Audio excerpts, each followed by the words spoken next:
Come on! Show me your courage! Stabilize! Grant us your blessing!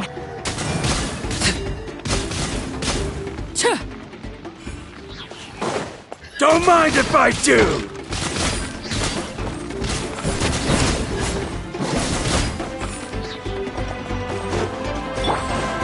Yield! Gather!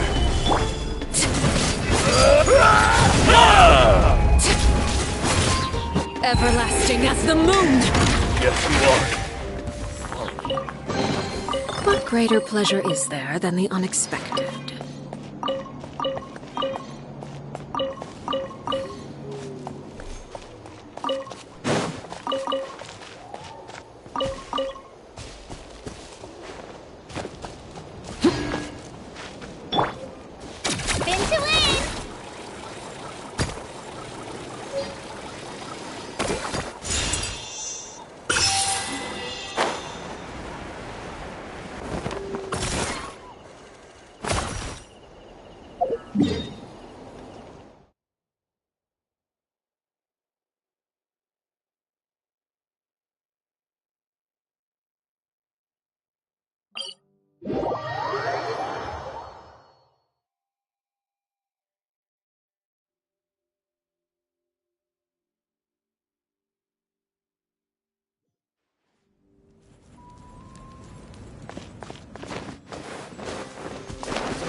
There! Pin them down!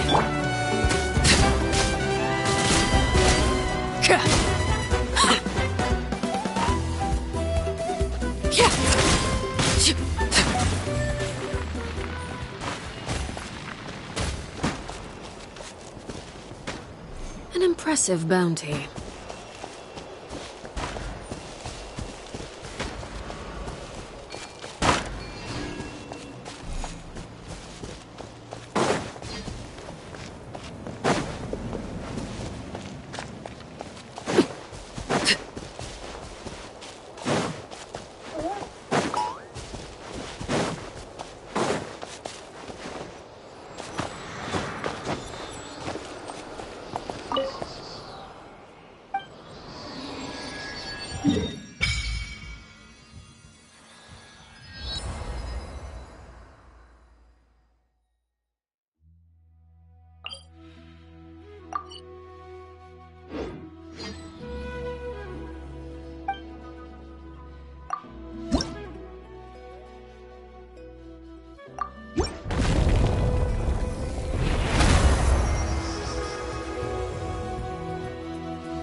Aerial assault!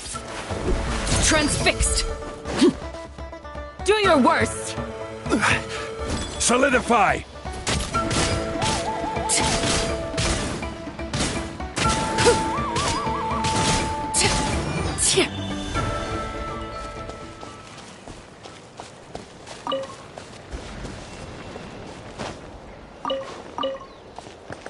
What greater pleasure is there than the unexpected?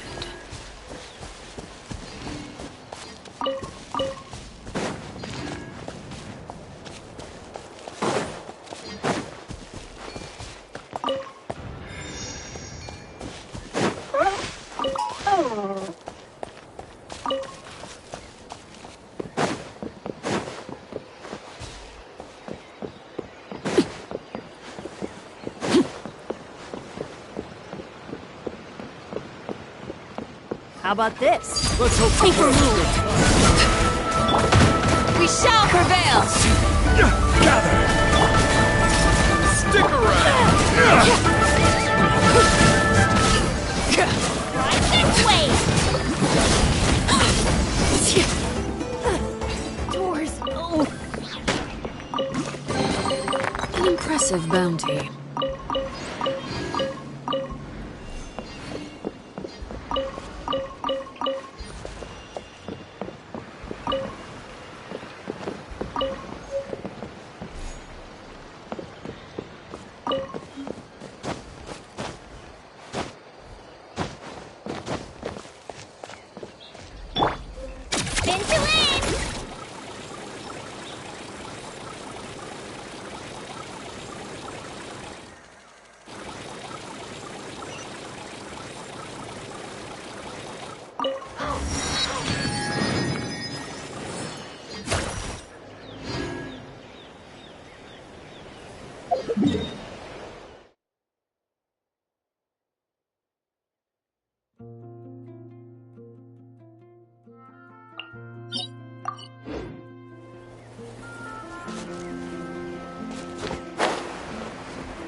This is let's hope you put up a... Let's finish this fast. Stabilize!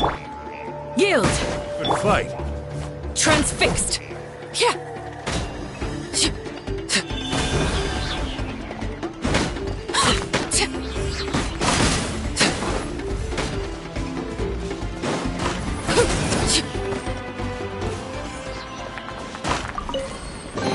What greater pleasure is there than the unexpected?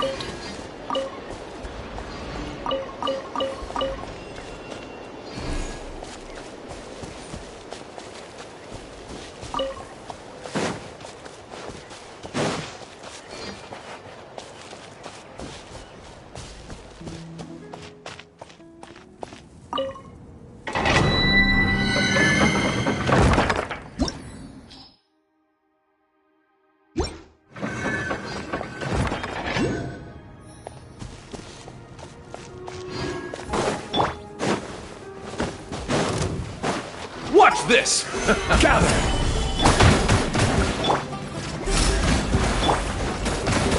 Laid bare!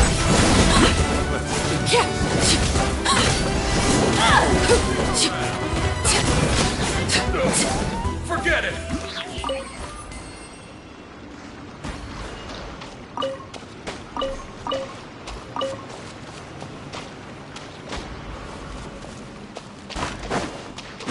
Let's hope you put up a good fight.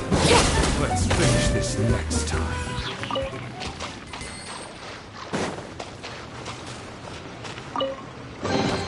What greater pleasure is there than the unexpected?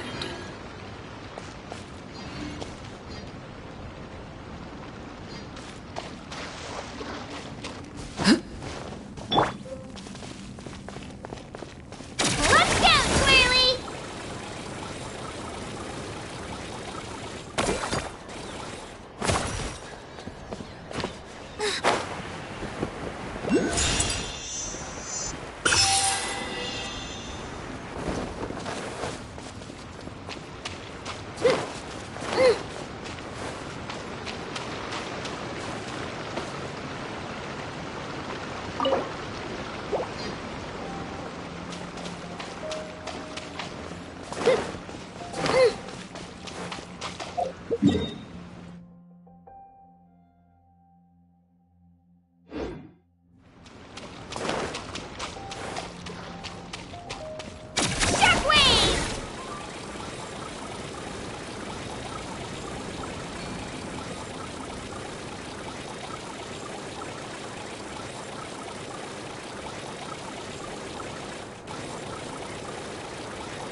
We're finally here! So this is your home, Mualani? Paimon can't wait to have a look around.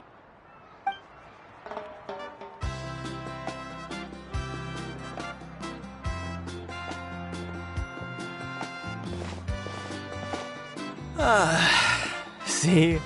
What did I tell you? A dip in the hot springs after a battle is just the best.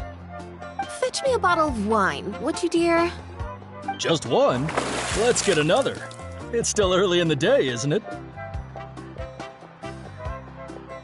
Want to go to Golden Dusk later? Now this is a vacation. Absolutely amazing. Wow, it's so lively around here. Is there some kind of holiday going on? We try to treat every day like a holiday around here.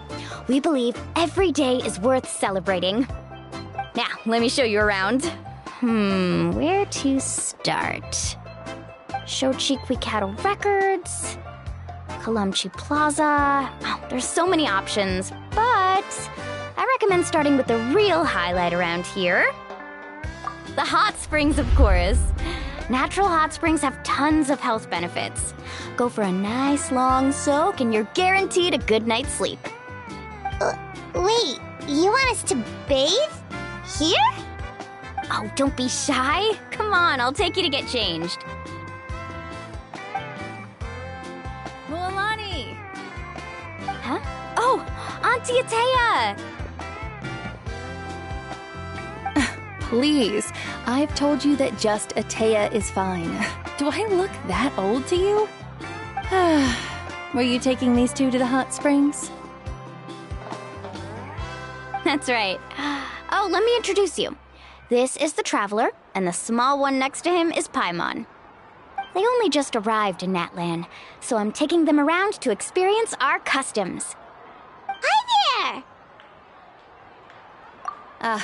I'm Mualani's neighbor, Atea. By the way, Mualani, I heard you lost to Kachina during the pilgrimage. Is that true? Yeah, I was this close to winning. Oh, definitely not the result I wanted, but still not too surprising. Kachina's always been strong. Anyway, it's all in the past. I'm gonna take these two for a dip in the hot springs. Talk to you later. Oh, wait. You'll need swimsuits first. I'm sure I can find you something lying around the shop. I'll go look. Hold it right there, young lady. Have you forgotten the rule about bathing in the hot springs? Rule? Oh, wait, you mean... There's a rule about bathing in the hot springs? That's right. Outlanders have to complete a trial at an artificial hot spring before they're allowed access to the natural ones. It's not nearly as scary as it sounds. Basically, natural hot springs have higher temperatures that not everyone can withstand. A few travelers have gotten scalded by the water in the past, so now we have an unwritten rule. All Outlanders need to adapt to the lower temperature artificial springs first. But seriously, Auntie Atea, do we have to be so strict? These two are formidable adventurers. I know they can handle it. Famous last words. The hot springs are not to be underestimated. You can never be too careful. Besides, the environment's been unstable lately. Could be a sign that the abyss is about to attack. Oh, that sounds dangerous. You know, Paimon's really not all that formidable, so careful is good. Exactly. There will be no excessive risk-taking on my watch. Mualani, take them to the artificial spring first. Okay. That's more like it. And don't try anything funny. I'm heading to the artificial spring in a bit, and if I don't see you there, your days of copping free meals at my place are done. Relax. Oh, by the way, Atea, how have you been feeling lately? Much better. How else would I have the energy to keep an eye on all you rascals? Hey! You over there! How many times have I told you no roughhousing near the hot springs? Oh, shoot! That weird lady's back again! Run! Stop right there! Ugh, you need a stern talking to! She sure has a lot of energy. She's a legend in our tribe. Everyone knows her. Back before I inherited my ancient name, she was one of Natlan's most renowned warriors, famous for her love of hot springs. In fact, she often threw parties at the hot springs. She referred to anyone who came to these parties as her hot spring buddies. The attendees were all respected warriors like Liliuo, Kaiulani, Vichama, oh, and the Archon. If Paimon lived here, she would take advantage of the hot springs too. It's just... during battle, she was impaled in the abdomen by an abyssal monster. The doctors managed to save her life, but they made it clear that she could never bathe in the hot springs again. Abyssal power still exists within her body. Immersing herself in hot water would accelerate the corrosion of her internal organs and the progression of her illness. Oh, no wonder she has so many scars. Paimon had no idea she was so seriously injured. That's normal. She never talks about her injury. She's worked tirelessly over the years to dig up artificial springs so that more and more people can experience our tribe's natural wonders, even though she can't enjoy them herself. I really respect her for that. Anyway, let's head to the artificial springs. If Auntie Atea gets there before us, we're gonna be in some real hot water.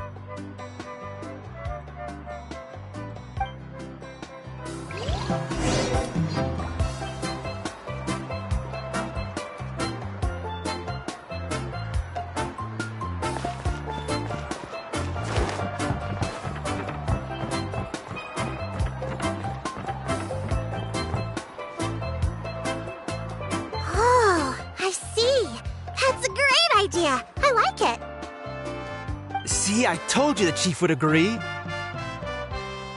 Well, let's get moving then. We can't let a word of this slip to anyone else. Hey, Amina, Hikaru, Marukao. You three seem particularly cheerful today. What's the occasion? Oh, Mulani, you're back. Who are these two? This is the Traveler and Paimon, two very important guests. I wanted to take them to the natural hot springs, but Auntie Atea caught us, so we had to come here first. Oh, what a coincidence! anything about her. We think Auntie Atea's illness has taken a turn for the better. Really? How can you tell?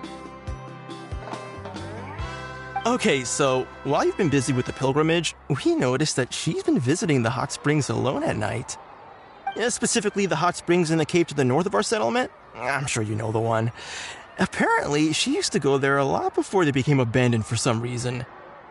She could never come into contact with hot water before, and now she's visiting the hot springs every night. I mean, it's pretty obvious what that means, right? Yeah, so we got to thinking, what if we renovated the abandoned spring behind her back, then threw her a huge surprise party? Chief Amina thinks it's a great idea too. So, you want in? Of course! How could you even think of pulling this off without me? I'm a little busy right now, though. I'll come find you once we're done at the hot springs. Of course! Take your time. You should focus on our guests for now. These artificial springs are pretty new, but the experience is just as good as the natural ones, if you ask me. We really worked hard on them, so I hope you enjoy. And you two, I know you want to focus on Atea's surprise, but don't forget your patrol duties in the meantime. The Abyss could attack at any moment, so we need to stay vigilant. You got it, Chief. We'll keep an eye out. You can count on us. All right, we're off then. See you at the abandoned spring, Mualani.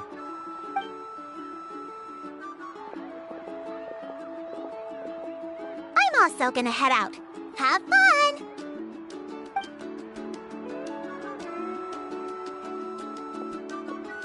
Finally, it's hot spring time! Oh, I already arranged swimwear for you guys, by the way. Come on, I'll show you to the changing room.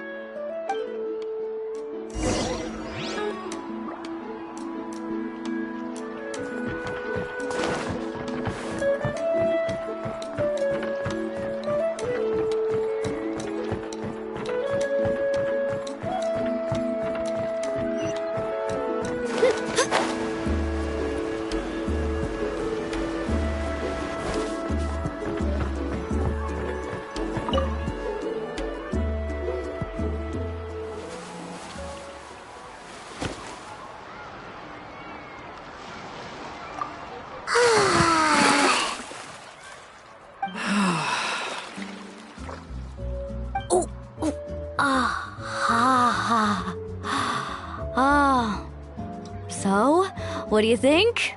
Can you feel the warmth relax every muscle in your body? Yeah, it's so nice. The steam is warm too. The first time I came to the hot springs, there was no calming effect whatsoever. I was such a little ball of energy, the moment my parents looked away, I ran off to the high temperature pools. It was actually pretty funny looking back on it. They were absolutely frantic, looking for me all over, until finally they saw my head slowly poke out from under the water. I was too young to remember the whole ordeal, but my parents told me all about it. A natural-born swimmer, my mother called me. Just like her, I taught myself how to dive underwater the first time I ever went swimming. So feel free to go for a swim. I'll be right here if you need rescuing. Okay, here goes nothing. Auntie Atea, you really came to check on us? Of course. And I'm glad you listened. I brought you all some milk and snacks as well. I'll just leave them here.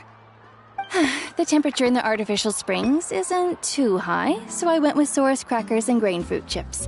See how you like them. Oh, thank you! These are great! Well, I did make them myself. Very few young people know how to truly appreciate hot springs, so listen carefully. The temperature of the hot spring not only determines the type of snacks you should choose, but also the amount of time you should spend in the water. To bathe in a hot spring is to completely empty your mind. As such, swimming around the pool is incredibly disruptive and impolite, and something you should absolutely not learn from Mualani. Hey! All right, looks like you were able to adapt to the temperature, no problem. You should be able to switch to the natural springs then. Well, I've got to get going. Oh, and make sure you drink your milk. I'm looking at you, Mualani. I still remember how you used to pour it into the water when you were little. That better not happen again, whether I'm here to catch you or not. Okay. Paimon didn't think you were the type to do something like that. I remember thinking I'd totally get away with it too. But turns out milk is pretty easy to spot when you pour it into clear water. Not my best work. Some people get dizzy if they stay in here too long. You guys alright? Paimon's fine, just a bit stuffed. Looks like you two are naturals. Oh, by the way, I have to leave you on your own for a little while this afternoon. I'm gonna help the others fix up that abandoned spring. And I certainly don't trust their aesthetic tastes. Who knows what will become of the place if I leave them unattended. In exchange, though, I can recommend a couple of shops that are worth a visit. Huh? Yeah, she brought us snacks and taught us about the hot springs. We want to do our part too. Friends are supposed to help each other out. We'd feel bad otherwise. Well then, the more the merrier. Alright, we should get going. Let's organize the best hot spring gathering Natland's ever seen.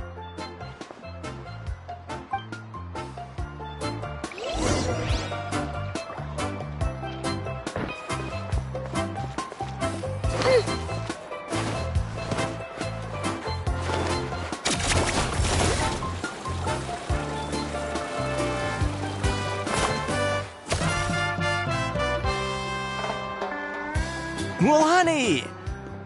Wait, you brought our guests too? We're here to help. But you're important guests. We can't put you to work. Alright. Stop trying to out-polite each other, would you? The sooner we get this party started, the sooner we get to enjoy the real party. Now, where to start? Looks like the water outlet is blocked pretty bad. We'll need to dig under it. Ooh, those boxes in the corner need to be thrown out as well. Oh, they're moldy as all get out. Ugh.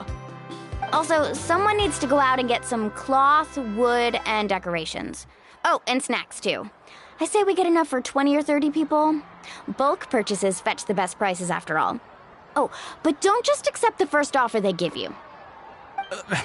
I'm not good at haggling. Why don't you go? Hey, I'm not any better, and I wouldn't even know what to buy. How about we handle things here while you three deal with the shopping? Yeah, that works too. I can introduce you to all the shops while we're at it. Alright, let's meet back here later.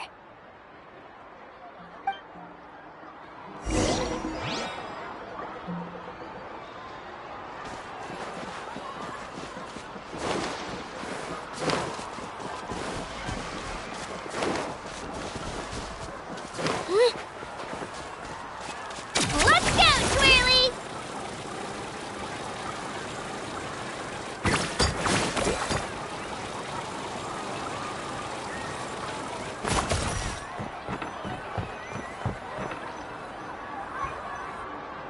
Hey there, Yellowfath. Hope business has been going well. Well, if it isn't Mualani, back from the pilgrimage? That's right. Didn't make the cut this year, though. Well, it wouldn't be a competition if everyone got to win. So, what'll it be today? Here, it's all on the list. Quite a sizable order, as you can see. So, can we expect a discount? Wow, that is a large order. What's it all for? A party? That's right.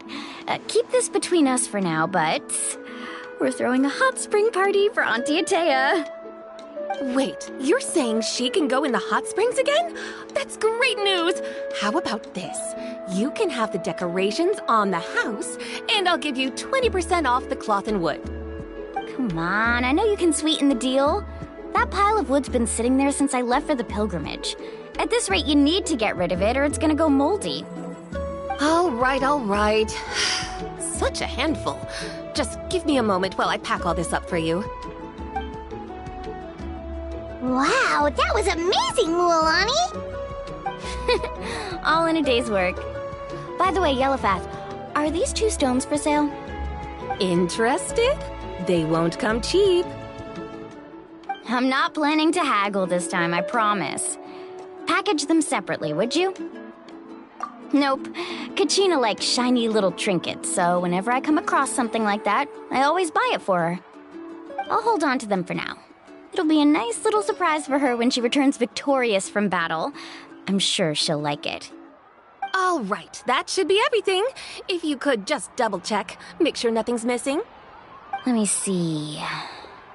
Huh? What's this crate of juice doing here? That's on the house. 7 years ago, when the Abyss attacked our tribe, Atea saved my brother's life. She never asked for anything in return, but I could never forget what she did for my family that day. So, send her my regards, would you? And have fun! Oh, we will. It's gonna be a party to remember. Thanks a lot, Yellowfath. Well, that's our shopping done. Let's head back.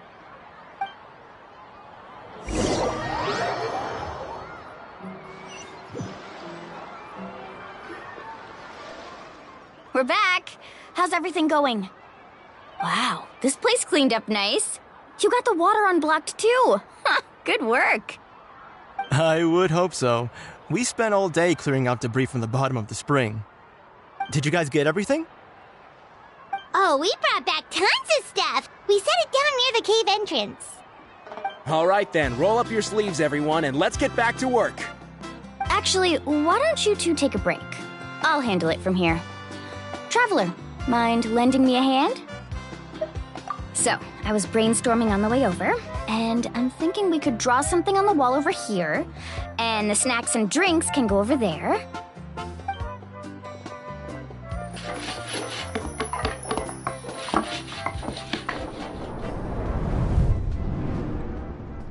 So, what do you think? Not bad, right? It looks amazing! Paimon had no idea you were such a great designer! Well, I'm usually the one in charge of the family store, so I'm pretty good at things like renovation and organization. Not to mention, this was totally a group effort. Still, I didn't expect it to take quite this long. Guess it's too late to invite Auntie Atea over, huh? Yeah, tonight's definitely not gonna work. Chief Amina set up those patrols to guard against the Abyss, and Atea volunteered. So she's on watch tonight. I see. Well, guess the surprise will have to wait until tomorrow. This could actually be a good thing. She can relieve all the exhaustion of keeping watch all night by soaking in the hot spring. Ha! She's gonna love it. Well, let's call it a day then. Traveler, Paimon, you must be tired too. Come on, I'll take you to the inn.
All right, this is it.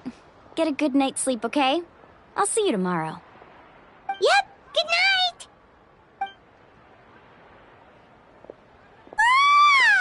Paimon's exhausted. We really went all over the place today, didn't we? Anyway, we need to be well rested for the party tomorrow, so let's head inside.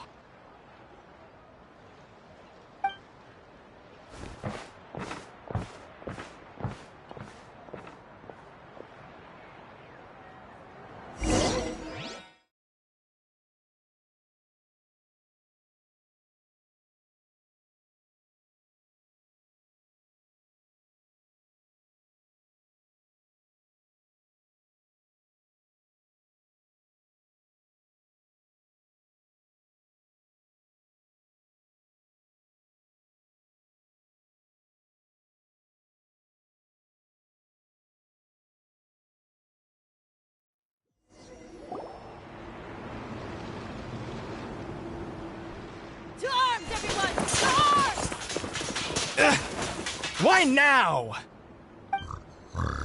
Huh? What's with all the noise? Traveler, Paimon, wake up! Mualani? What's going on? Where did all these monsters come from? It's the Abyss. Our patrols are trying to drive them back as we speak. Come with me. I'll take you somewhere safe. Mualani, a little help over here. We can't hold them back much longer. One moment. I'll be right there. Couldn't have said it better myself. Hang in there. We're here to help.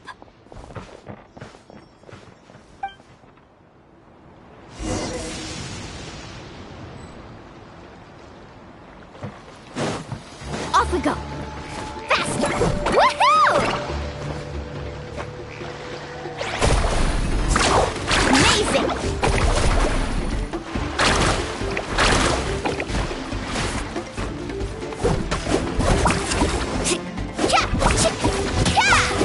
Let's round them up! Off we go. Let's ride! Woohoo! Have they been contaminated by the Abyss? No, they are the Abyss. Destroy them!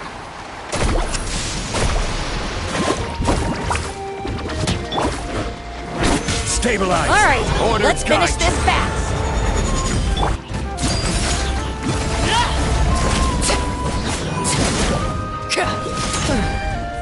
Thank you. I'm alright. Go help the others. I almost died.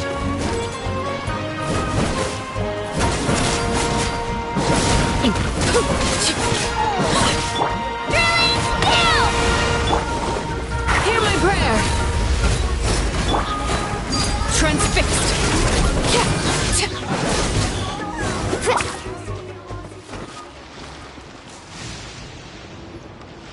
We've cleared out most of the monsters over here. Thanks for your help. It would have taken me ages on my own. Looks like we're still in for a long night, though. We still have no idea where these creatures are coming from. Let's go ask Amina. She'll have a better handle on the situation.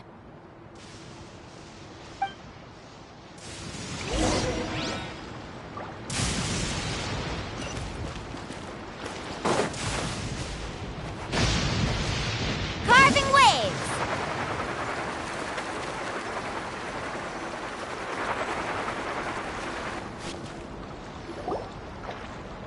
Amina!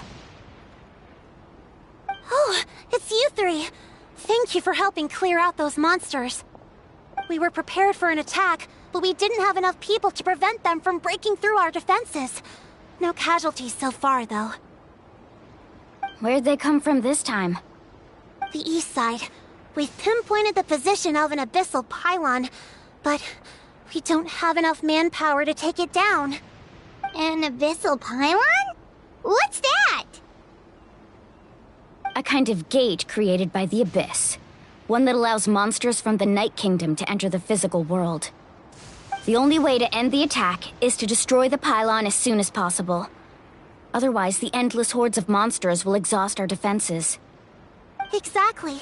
That's what I'm most concerned about. Their numbers suggest there might even be multiple pylons in the area. We're searching for them as we speak. All right, we'll go seal off the one to the east. Traveler, Paimon, can I count on your help again? Of course! We can't just sit back and do nothing! On behalf of the people of the Springs, you have my thanks. We're counting on you. Let's go. There's no time to lose. Take care, Amina.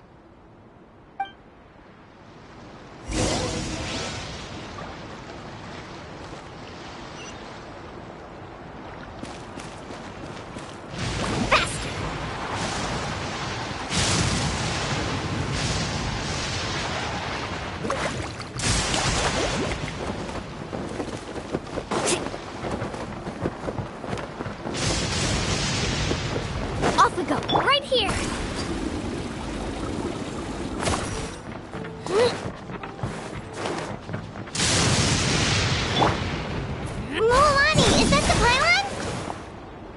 That's it, all right. Come on, let's get rid of this.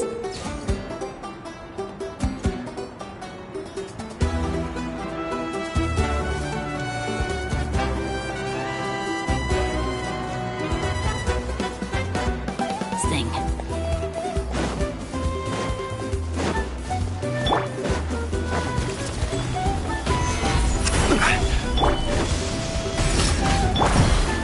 Laid to bear.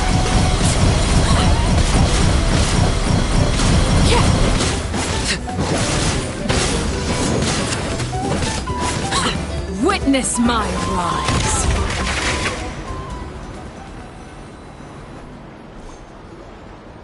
Whew!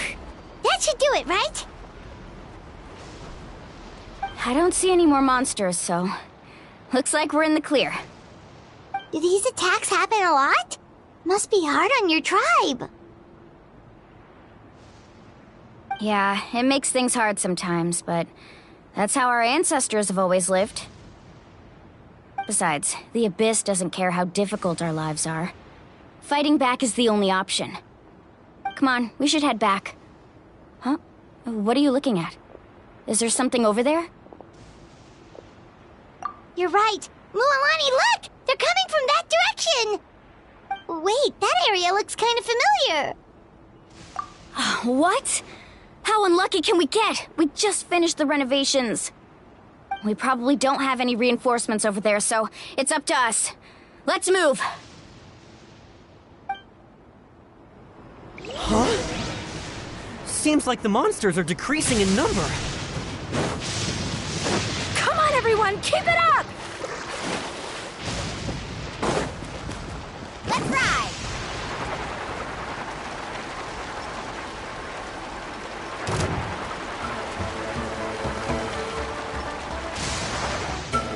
Off we go. This is order. Gather!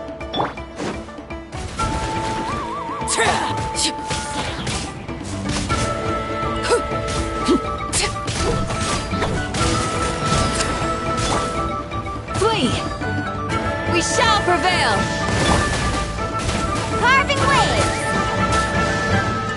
Surf's up! Amazing!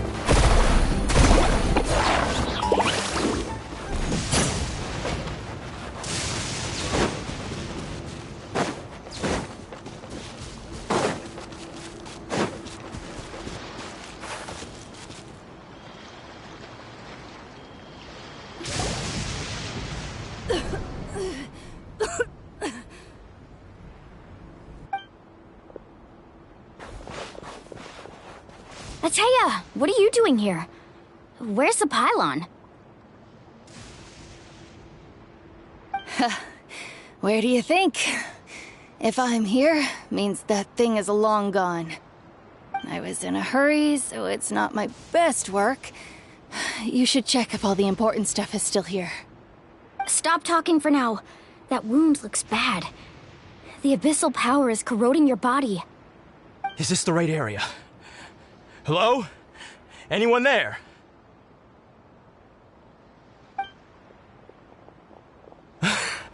Mualani and Ateya.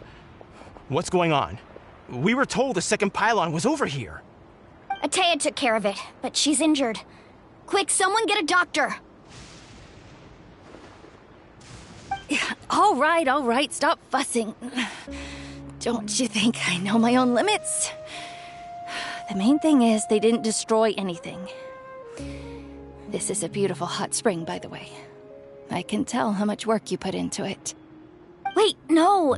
This was meant to be a surprise. For me, right? I know.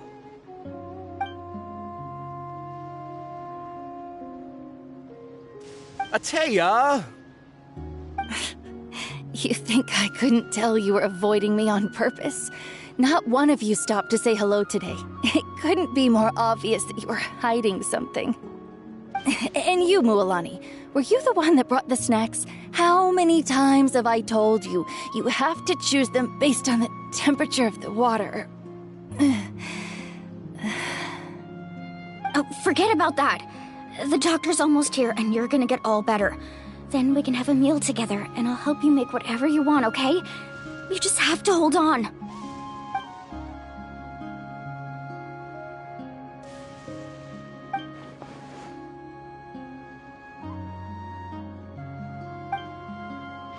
The impurities and the elemental energy we embody repel each other. What? The crystal has been purified? When?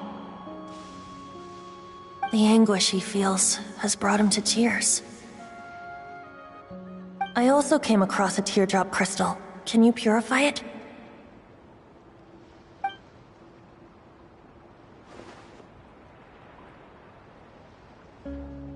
Atea! Atea! Wait, what do you mean?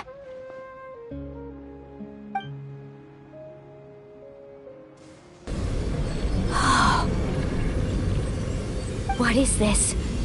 Some sort of purification? The abyssal power, it's being cleansed away! How can that be? I never knew that was even possible.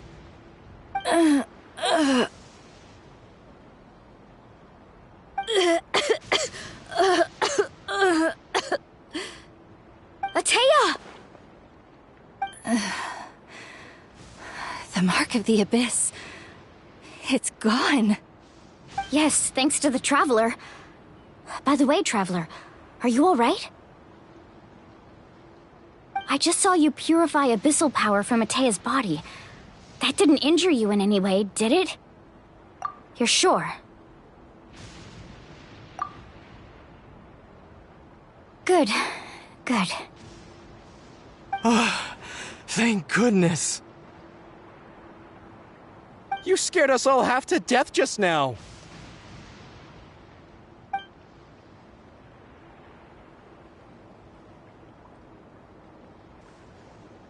All right, everyone, head back and get some rest. We'll meet here tomorrow. We'll celebrate Atea's recovery and our triumph over the abyss.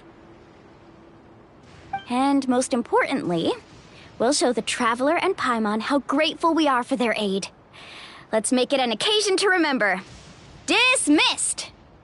Got it!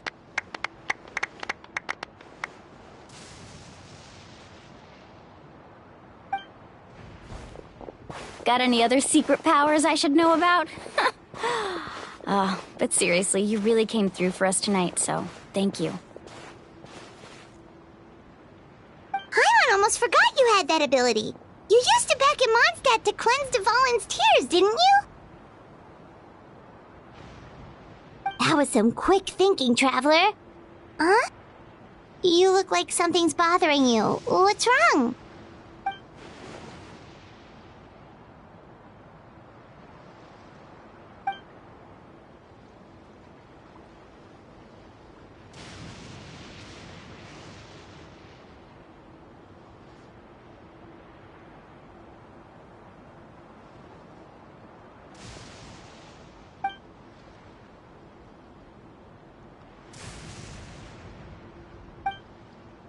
Abyssal power still exists within her body. Immersing herself in hot water would accelerate the corrosion of her internal organs and the progression of her illness. We think Auntie Atea's illness has taken a turn for the better. She could never come into contact with hot water before, and now she's visiting the hot springs every night. I mean, it's pretty obvious what that means, right?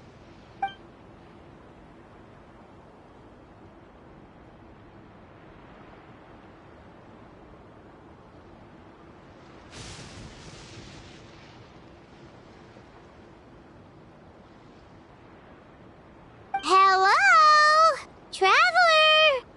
Maybe you can zone out some other time because Paimon can barely keep her eyes open. Let's head back for now.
Not interested in hanging out with the other kids?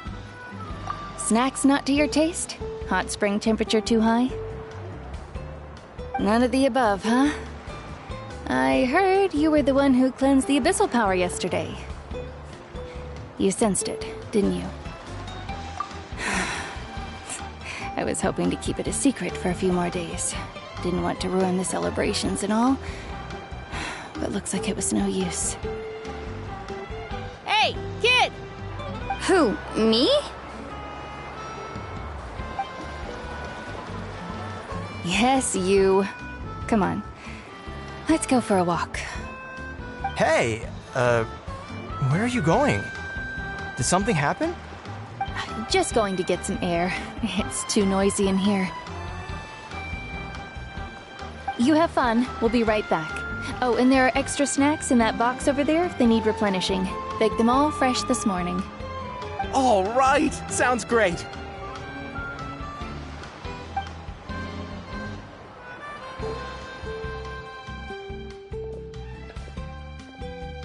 Mualani. Yeah? You've gotten so tall. You know that. Feels like just yesterday you were that rambunctious kid causing trouble all around the hot springs. It's like all that time passed in the blink of an eye. Tell me, how are your parents? They're away on business. Seriously, Atea, what's going on? You're acting strange. Traveler, did something happen? Both of you seem a little off today.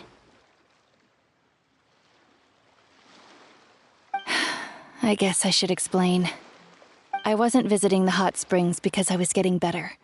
And that pylon yesterday, I didn't go face it by myself because I was reckless or too anxious to wait for reinforcements. It's because my body isn't going to last much longer. Your friend saved my life in that cave, and because of that, I got to enjoy this celebration with you all. But I'm just a few days shy of the end. The hot springs, I'm just trying to enjoy them for as long as I have left. Oh. Mualani? That better not happen again, whether I'm here to catch you or not. That's what you said back at the artificial spring. I had a bad feeling then, but I didn't want it to be true. I wanted to believe you were actually recovering. You want to know something? Recovery, death, to me, the two aren't all that different. Both are worth celebrating. You've never been resurrected, so you might not understand. But Death and I, we're old pals by now. There's nothing sad about being reunited with an old friend. I lived with regret for a long time. Regret that my illness meant I could no longer take to the front lines, especially as our nation slid deeper into crisis. But yesterday, I was finally able to let go of that regret. Not only because I found the strength to fight the abyss, even at the end of my life, but because I got to see you in action, Mualani. Seeing you out there, it made me realize that I don't need to worry about our tribe or our nation's future. You have the capacity to bring us all together. Even if I was never injured, old age would still take me one day. But I've done what I needed to do. The future is in your hands now. Just remember, whether in life or death, I am always with you. I understand. Seems like you've given this a lot of thought, Atea. Thank you for telling me all this. I'll do everything in my power to protect our tribe, our nation, and live up to the example you set for me. Good. Oh, and if any of you have the chance to meet with the Archon, Could you give this to her for me? A talisman I've carried with me my whole life. It may seem strange to say while I'm still alive, but just think of it as a relic I'm leaving for her. It's brought me good fortune in battle. Even after I became too sick to fight, I never took it off. Just tell her it embodies fond memories and my strength of will. She'll know what I'm trying to say. Don't worry. We'll make sure she gets it. All right. That's all I wanted to say. Let's head back to the party. No use spending what little time I have left being sad.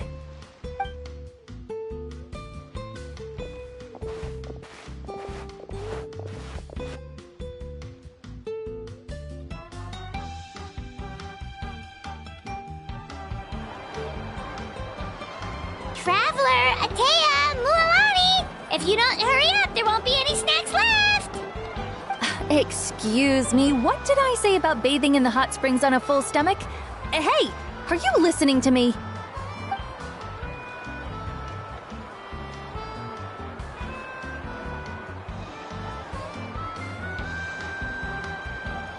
Life is a journey in which there's no turning back. So forge ahead and don't hold back.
Feels like a whole new Paimon after those 2 days in the hot springs.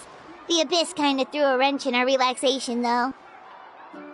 Still, spending time here really has felt like a vacation.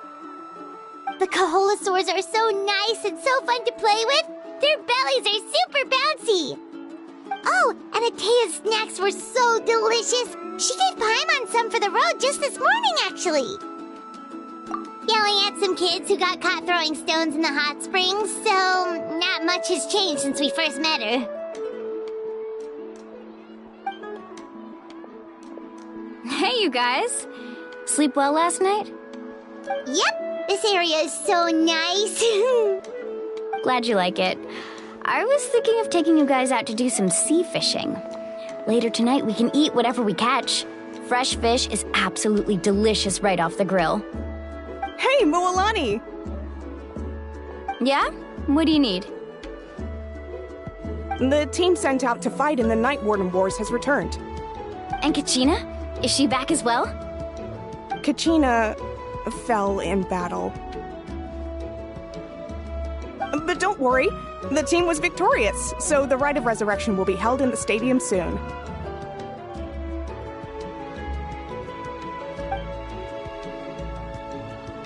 That's a relief. The Abyss is cunning, and it was her first time. Mistakes are bound to happen. Exactly. She deserves to hold her head up high. All right, thanks for letting me know. We'll head out in a bit. Jeez, she sounded a little anxious there. Had me thinking it was bad news for a moment. Mualani, you said the Abyss was cunning just now. But it seems like the Abyss just wants to destroy everything. Like, think about all those monsters that attacked your tribe. If there really was some sort of cunning plan, wouldn't it make more sense to send them to attack Kachina and her small team? Not that Paimon wants them to be in any more danger, it's just... Relax, I get it.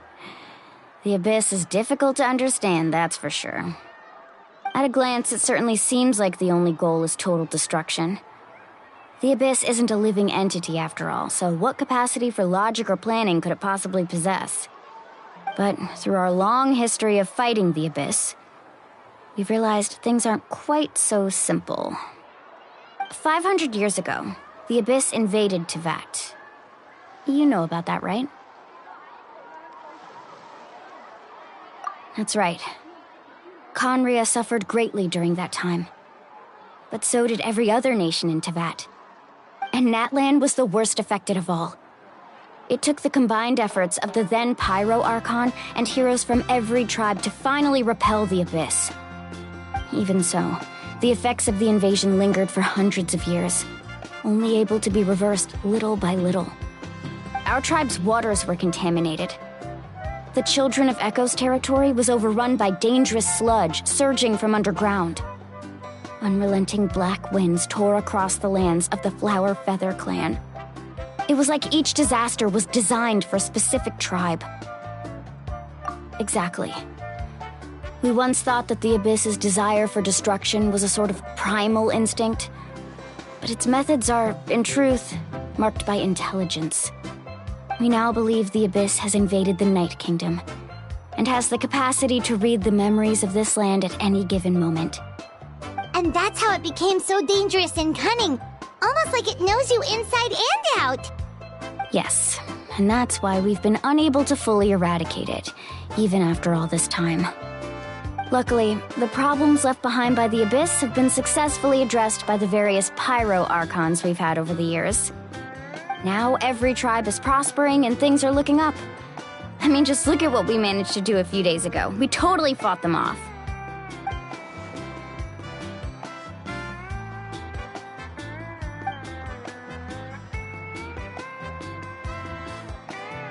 You must have had to sacrifice a lot to get to this point. Every battle, every sacrifice is in pursuit of a future where we get to stop fighting. Responsibility, duty, unavoidable burden. Everyone in Natlan views the war differently. But I believe we will be rid of the Abyss one day, and the efforts of all who fought against them will become a story for the ages. To think that my name could survive in ballads passed down to future generations, it's kind of romantic. Everyone has something that drives them forward, you know? We have to. Not only for ourselves, but for our future. Anyway, let's head to the stadium. Our fishing trip can wait until Kachina's back with us. The sea's not going anywhere.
Of course.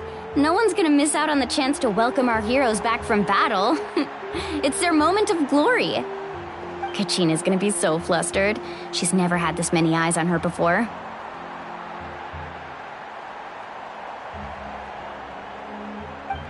Yeah, she doesn't seem like the kind of person who likes being the center of attention. Looks like I'm just in time. Kinich, you're here! Yeah, a commission ran longer than expected, but I made it. I heard about the incident with your tribe, Mualani. Is everyone all right? Yeah, it's all taken care of. Our new friend here's got some tricks up his sleeve, by the way. He's just as strong as Kachina made him out to be. Hey, look! Is it about to start? That's right. Someone will come out and recite a eulogy, and then we'll sing the Ode of Resurrection together. Come on, let's find a spot with a good view. When the singing starts, just follow my lead and you'll be fine. Let's go somewhere higher up so Kachina can spot us.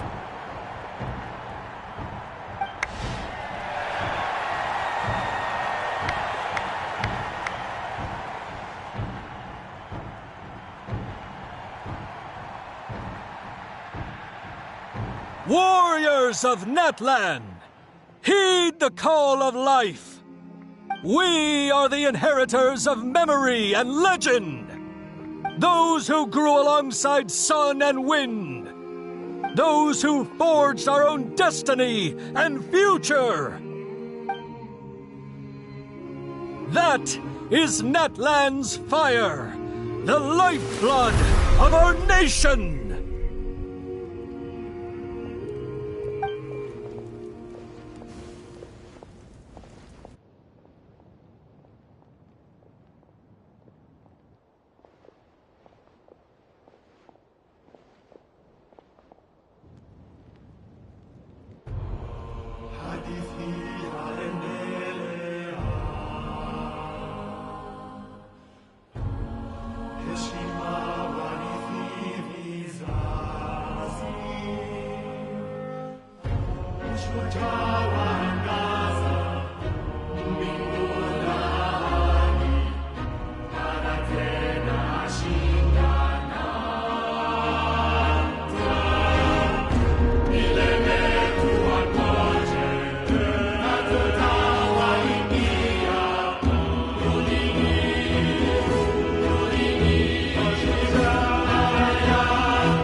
I could not find Kachina within the Night Kingdom, or locate her ancient name. What? What does that even mean? Usually once the ode is complete, the Pyro Archon and resurrected person will emerge from the flames. But something went wrong. What's going on? This has never happened before. Well, I think it's pretty obvious. Clearly, the team sent to fight the Abyss didn't win after all. Think about it. The Ode rekindles all victors. We've witnessed it countless times. Since the Archon couldn't find Kachina in the Night Kingdom, that must mean there's more to this victory than meets the eye. Hey! You just haven't gotten over the fact that Kachina beat you in the pilgrimage! Pathetic. The both of you. Your wild guesses are misplaced. We completed our mission. Maybe you did, but who's to say whether that little girl even contributed at all? Maybe she got scared and ran off. Why would the YUB recognize someone like her, even if she was on the winning team? How dare you insult a hero of Natlan like that? Kachina sacrificed herself to repel the Abyss. She doesn't deserve to be subjected to your vile rumors when she's not even here to defend herself. Calm down, Mualani. There's no point arguing with the likes of them. I can't just sit here and let them slander her like that. To insult a hero of Natlan, the person actually has to be a hero. You... Think about it, everyone. Who do you think is really at fault here? A girl who never should have even gone to war? Or the great Pyro Archon? Why would the rules of our nation suddenly stop working? That's true. If she wasn't revived, it must mean she failed to achieve victory. Maybe the YUB interpret victory in different ways? I mean, that girl didn't look all that strong to me.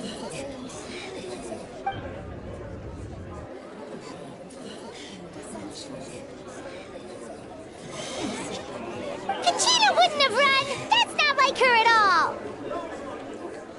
No, she's been waiting for this moment for too long. No matter how daunting the situation, no matter how scared she might feel, she's always the first person to stand up and face it head on. We don't even know what happened, so don't you dare try to use this as an excuse to vent your anger or slander her reputation. Fine. We'll find out what happens soon enough. Then, we'll see who truly deserves glory. That's enough. There is no doubt about today's victory, or Kachina's part in it. She is a hero worthy of our admiration and celebration. However, the failure of today's ceremony is undeniable. Kachina has not been rekindled, and I offer you all my deepest apologies as I continue to investigate this matter. To prevent further casualties, I have decided to suspend the pilgrimage until this matter is resolved. What? No one is all-knowing. No one is infallible, not even myself. But doubt is a means by which we seek the truth, not a weapon we wield against others.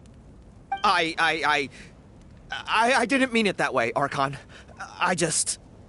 If there are things you wish to clarify, then ask me directly. Doubt my answer if you wish, but now's your chance. You have concerns? State them. No, of course not. Even though I have said nothing to change your mind, then it would seem the truth never mattered to you at all. That guy doesn't even have the courage to answer the Pyro Archon's question. So much for all that glory talk earlier. I have a question, Archon. My friend Kachina. Do you have any idea where she is? It's extremely important to me. I know you said you were investigating the situation, but I'm sorry, that's not enough. I've already shared everything I know. If you want to learn the truth and rescue your friend sooner, you should join the investigation. So, what do you say? Of course I'll join. In that case, come see me in the speaker's chamber. We should join them. Oh, and if it's not too much trouble, could you drop by as well, Traveler? I'd like to have a chat. Rest assured, everyone, I'll keep the tribal chiefs informed on the progress of the investigation. Once again, I apologize for the outcome of this ceremony. If there are no further questions, let's part for now. Did she just ask us to come along? I believe she did. Let's go. I'd like to know what's going on myself.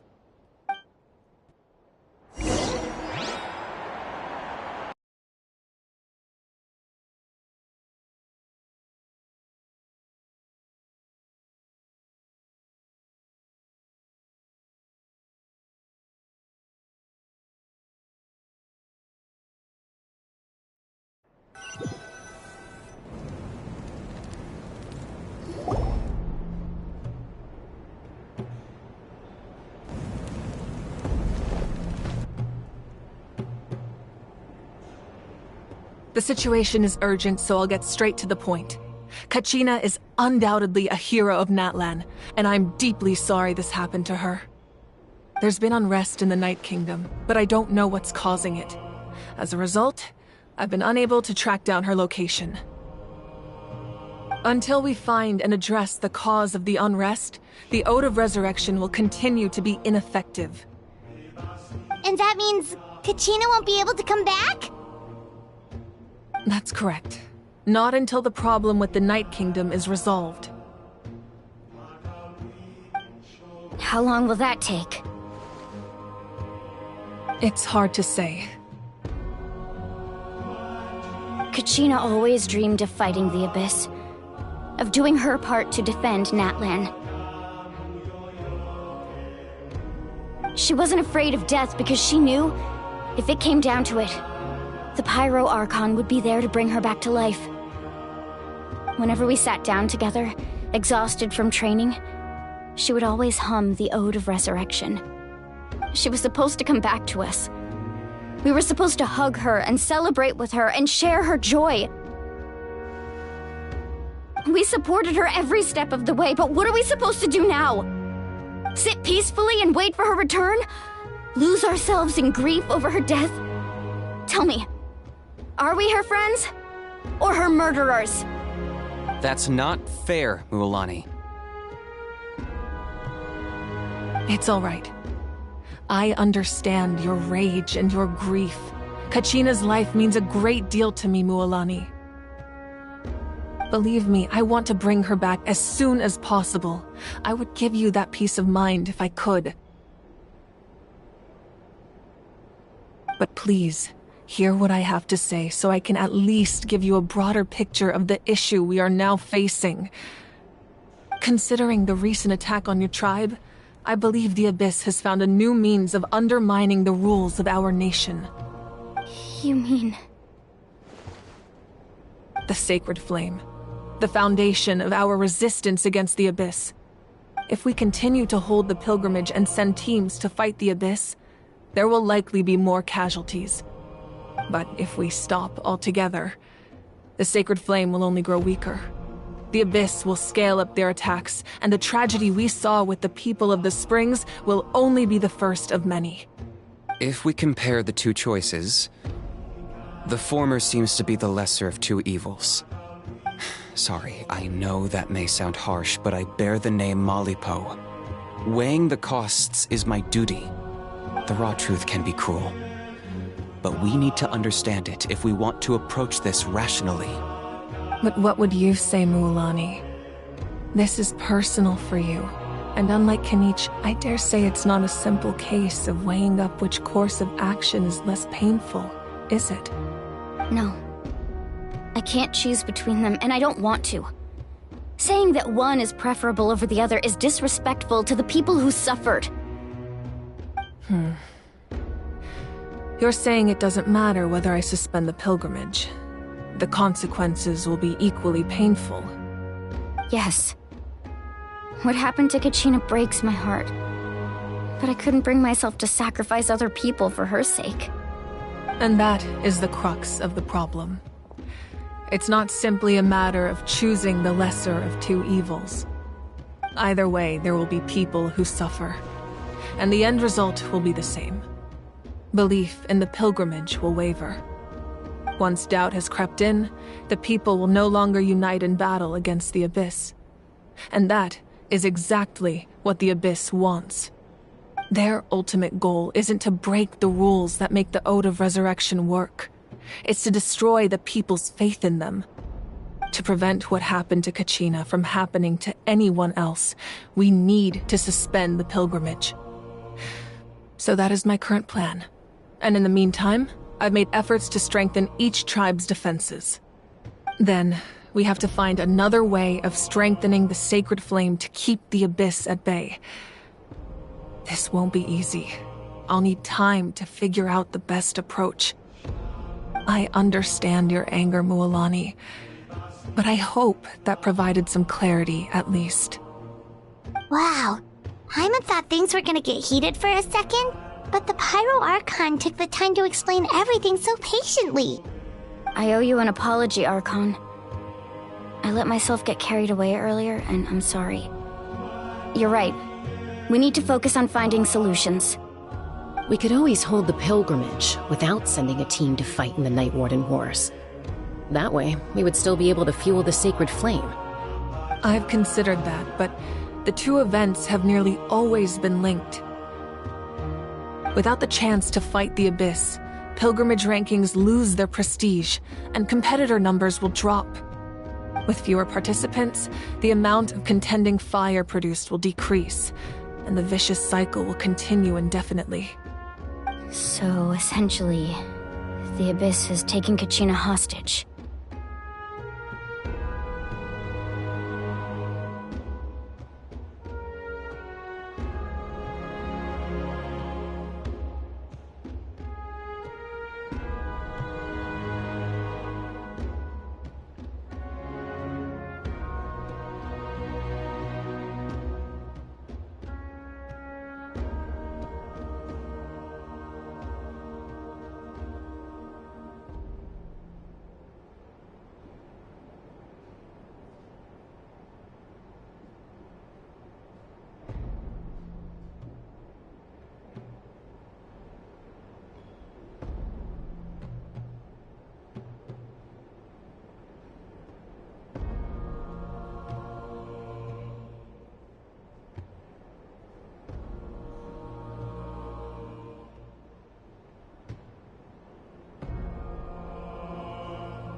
You've learned about the concept of ley lines during your travels, yes?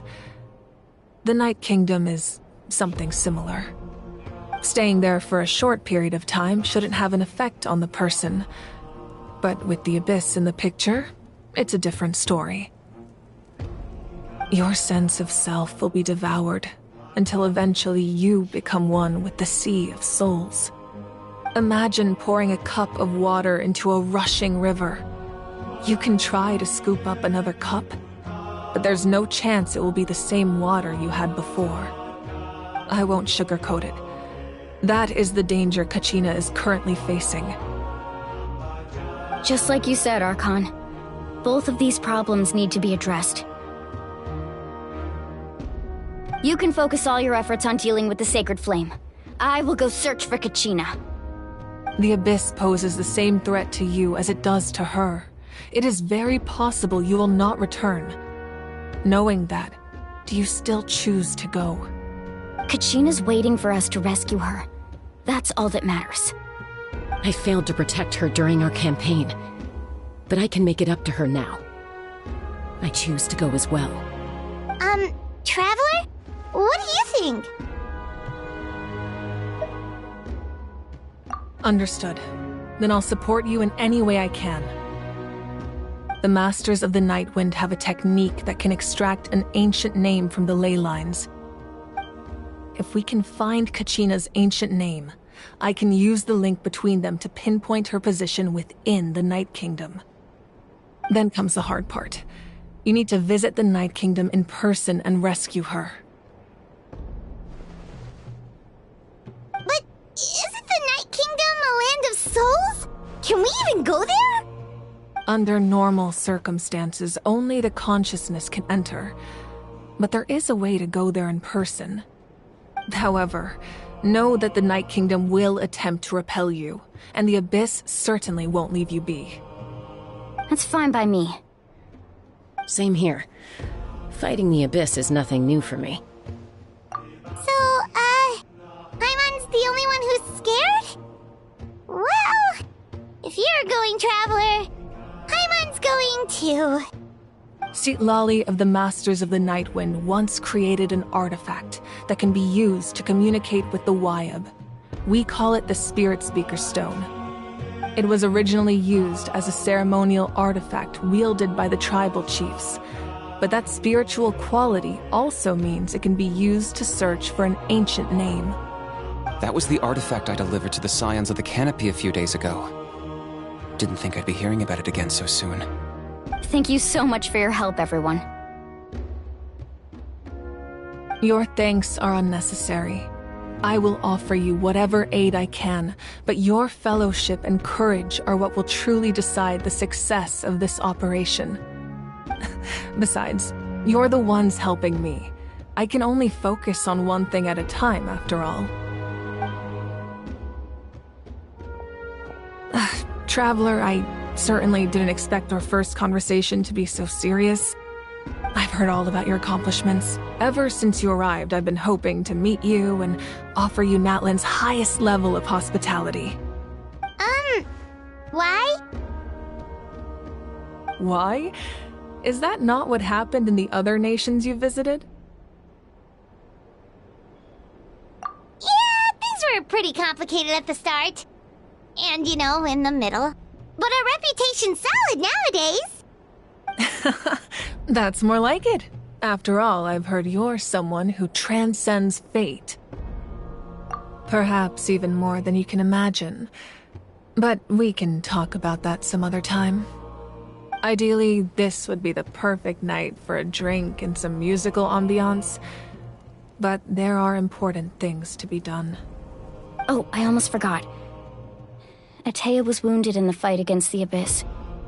She wanted us to give this to you. It embodies fond memories and my strength of will. That's what she asked us to tell you.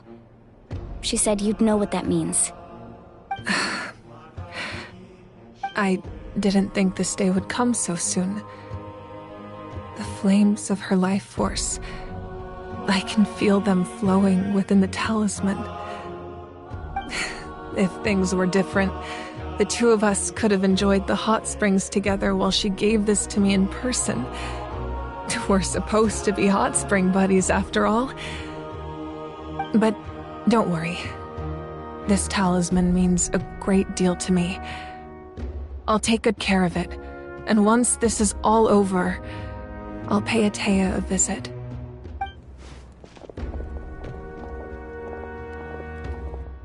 You said you didn't want to jeopardize the production of Contending Fire. But that's not at all why you decided to suspend the pilgrimage, is it? You're right. Even now, the production of Contending Fire is far from sufficient. The gradual corrosion caused by the Abyss has resulted in a massive shortage of pyro energy, and we're currently at the breaking point. As things stand, the pilgrimage is a lost cause. Suspending it allows us to save our strength to defend the tribes. The Abyss has brought catastrophe to Natlan, and Kachina's disappearance in the Night Kingdom is a direct consequence of that. We can't let the general public know that. No. If the public learned that Natlan's destruction was close at hand, there would be immense panic. But if I said nothing at all, they would have continued to question the integrity of Natlan's heroes. Another simple choice. The latter was clearly the better solution. But you chose otherwise. I have never subscribed to the belief that the right choice is the one with the fewest sacrifices. Let's go. There's still a way for the sacred flame to last a little longer. You mean? Yes. Come with me.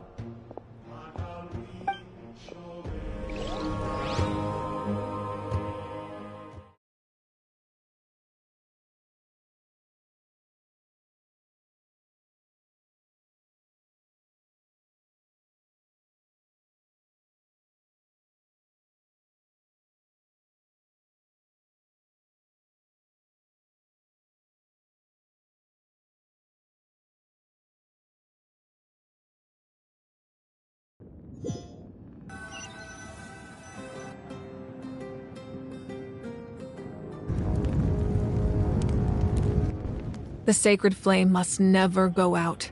Not only does it strike fear in the abyss, but it's also the pillar of Natlan's stability. So until our heroes are ready, I will sacrifice my power to keep it burning. But that can only last so long. I think we should focus on the remaining ancient name-bearers. Don't let desperation cloud your judgment. Those chosen by the Wyab have already embarked on their destined path. It is for them to decide how that journey ends, not us. All we can do is support them. Even so, for you to make this sacrifice, it's not right. If not me, then who? No other is capable of sustaining the sacred flame. I possess great strength, but I'm not above my people. This is part of my duty.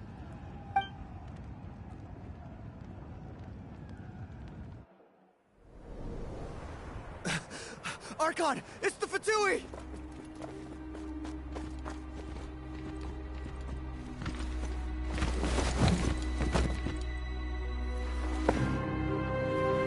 The Archon of Natlan.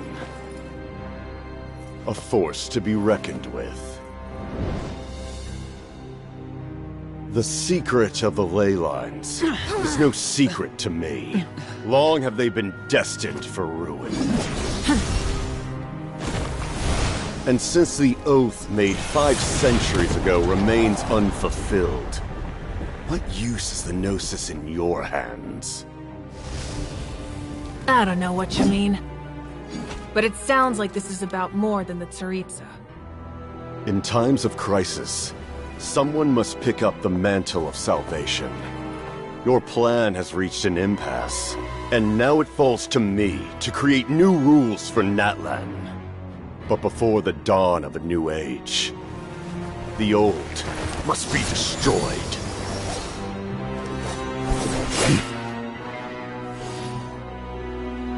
I assume that's the end of your speech? Good. People like us. Let our blades do the talking!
Masters of the Night Wind.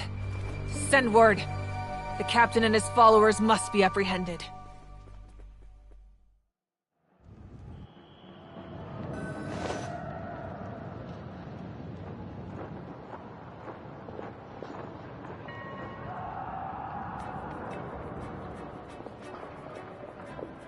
Are you alright, Archon? He was a formidable opponent. Exactly what I would expect from the first of the Fatui Harbingers. I never imagined someone could match you in combat. If the Tsaritsa sent him here, why would he bring up what happened 5 centuries ago? Yeah. And how much does he know about Natlan? The Harbingers are all driven by their own personal goals. The only purpose that unites them is collecting the Gnosis. But I'm sure the captain has his own reasons for being here as well. Whatever his motive, we should shift our focus to the Fatui. If they attack again, and we're not prepared, we're done for. No, we're running out of time. The wound I inflicted should hold him back and weaken him for the time being. Besides, I'm sure you noticed, the power that came to his rescue just now came from the Masters of the Nightwind. In other words, there are traitors among us. Not necessarily. This could prove to be a very valuable turn of events. When we exchanged final blows, I sensed an unusual presence within him. I'll need to investigate further. Kanich, go to the Masters of the Nightwind and look into who could have aided the captain. Speak to Sitlali. She should know. Of course, I'll head out right now. Do you still intend to... Yes, but fear not.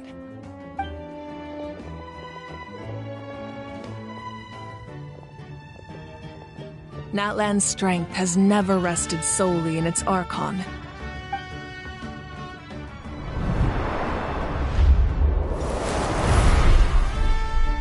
Together we foresaw the only path that leads to our nation's future. We must trust in that vision now.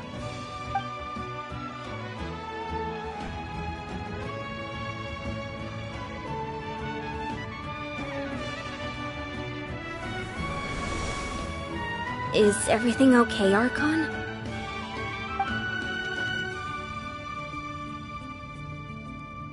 Completely fine. Just lamenting the fact that I never got a picture when I could still turn my hair into flames. Too late now.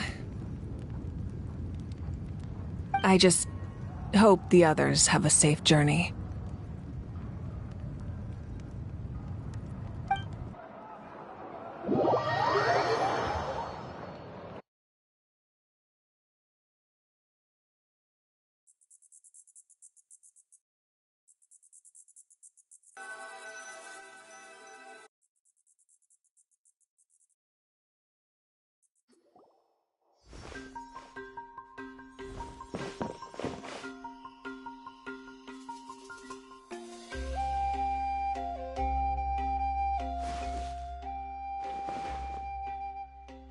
It feels like the Archon unleashed her power. She must be fighting a formidable opponent. Should we go back and check what's going on? Have faith in the Archon. She wouldn't lose in a one-on-one confrontation. Once we find Kachina's ancient name, we'll head right back. Okay, let's just keep climbing. Emon really hopes nothing goes wrong.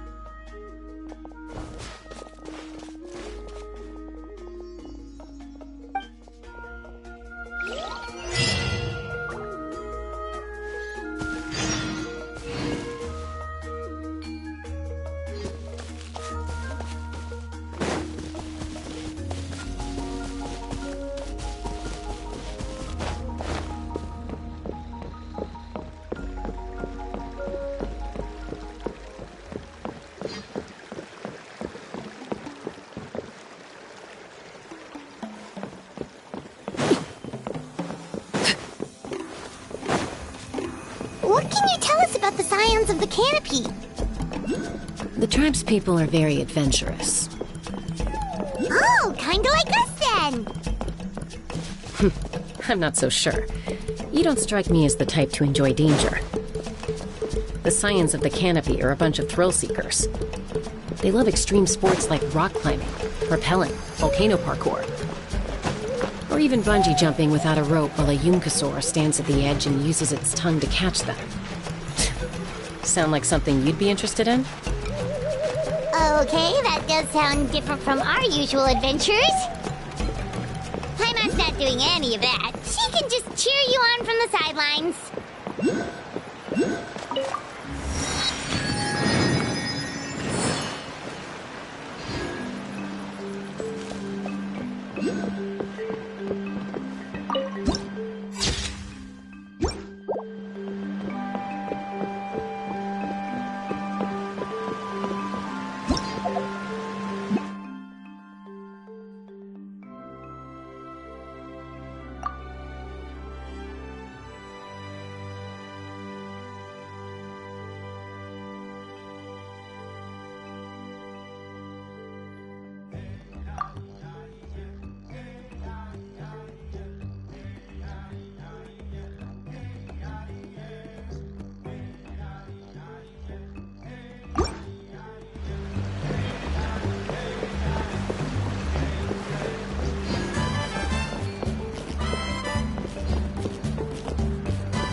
That's Wyna, the tribal chief. Let's head over to him.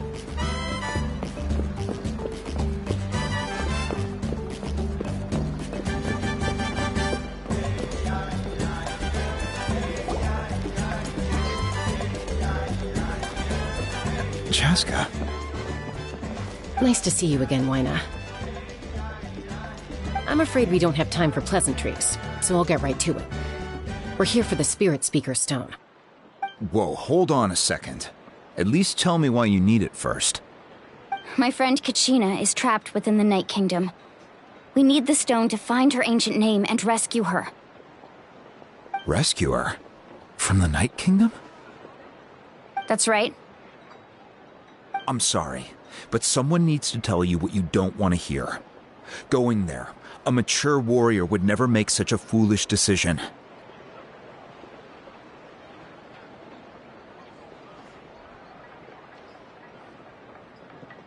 The nature of battle is unpredictable.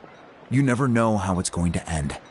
Losing a friend is tragic, but when that happens, the best thing you can do is focus on how to prevent further casualties. I appreciate what you're trying to say, Chief Wyna. But if the price of maturity is abandoning a friend in need, I'll choose foolishness any day. If Kachina's still holding on, then so will I. I thought you might say that. Is something wrong, Wyna? This doesn't seem like you. Life isn't complete without taking risks. That's always been your mantra. It's nothing. The Night Kingdom is a dangerous place. Can't blame me for checking if you were up to the task. If you're that determined, far be it from me to stop you. Here's the stone. Keep it safe, okay? It's not like we have a spare. Thank you. Seems like you two go way back. But aren't you from the Flower Feather Clan, Chaska? Oh, Chaska's a peacekeeper, so she's famous throughout the tribes. She's always the one people call to resolve conflicts, so we slowly got to know each other that way. Her younger sister Quichi's always hanging around our tribe, too. She's helped us out a lot in the past. Oh, you have a younger sister? Yes, I'll introduce you to her sometime. But let's get back to business. Wyna, how do we use the stone? As you probably know, your intended destination is completely different from the real world. The Night Kingdom is like a river flowing with concepts, and the ancient name you seek is like a tiny fish swimming downstream. In that sense, the stone is like a fishing boat drifting down the river, but the boat alone isn't enough. You need a fisherman experienced enough to steer it in the right direction. We couldn't do that ourselves? With a little practice, I'm sure you could. You have the strength and the talent.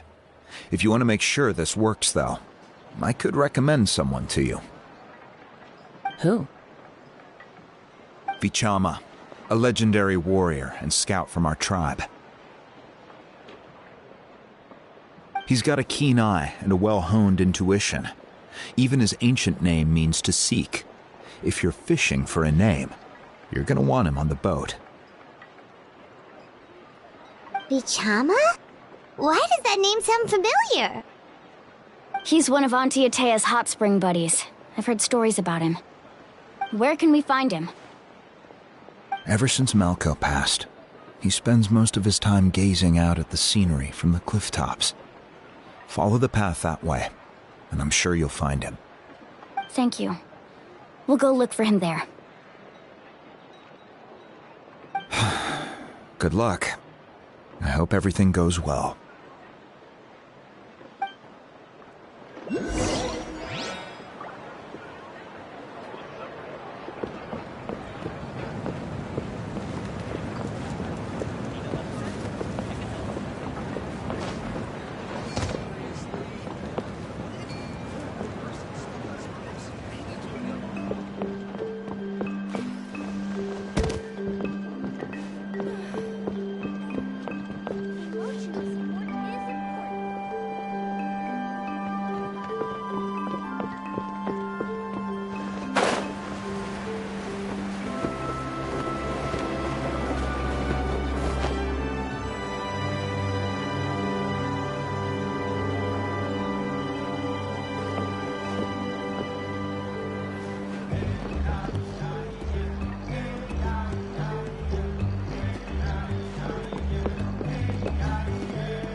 What greater pleasure is there than the unexpected?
Someone admiring the scenery from the cliff tops.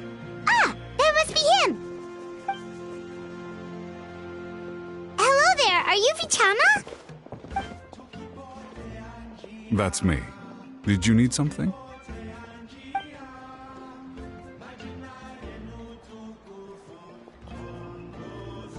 What? You're saying you can bring someone back from the Night Kingdom? How is that even possible? No, if you really think about it, anything's possible in that kind of place. But that would mean... Are you okay? You don't look so good. Everything's fine. I'll help you, but I do have a small request. After I help you find Kachina's ancient name, I want to use the stone to look for my friends as well. Your friend?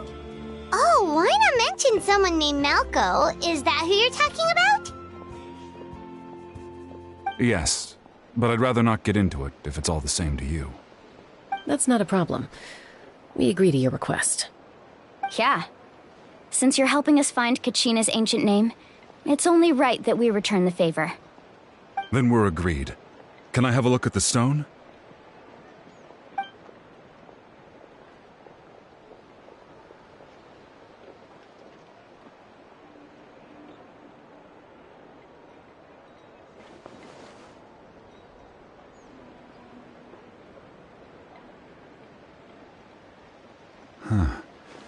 I see. From what I can tell, it functions almost like an abyssal pylon. Both connect the Night Kingdom to the living world. Once the connection is established, the abyss will come surging through the opening like a predator honing in on the scent of blood. So we have to be sure not to use it in a tribal settlement. Wow, you got all that just from looking at it? I just picked up on the basics, really. I still have no idea why it works. You said someone named Sitlali invented this. They must be a genius. I'll go find an open area and start setting things up. In the meantime, I need you to get 2 things for me. We'll go right away. What do you need? First, I'll need some hook ropes. Pretty much every store around here carries them, so no need to go anywhere special. Oh, and I need to build a net out of them, so make sure you get a good amount. Wait, are you saying you're going to use a real net to catch Kachina's ancient name? How does that work when one's tangible and one's not? By creating something tangible in our world, like a net, we can create a connection to a corresponding concept in the Night Kingdom. Basically, I'm going to use the concept of a net to catch something equally intangible, an ancient name. Oh, I see. What about the second thing you needed? Right. I need 2 chunks of obsidian. Once we bring the ancient names into our world, we'll need a place to store them. Normally, you can only get obsidian from the Children of Echoes, but I heard there's a traveling merchant from that tribe around here somewhere, so maybe you can try your luck there. Gotcha! Alright, let's split up. See that clearing? Let's meet over there when you're done. Oh, and you can send someone with me if you want. In case you're worried I might take the stone for myself. What do you think, Chaska? There's no need. Lena spoke highly of you. That means you're trustworthy. I appreciate it, even though that doesn't mean much to me anymore. Anyway, it'll take some time to set everything up, so no need to rush. I'll see you in a bit.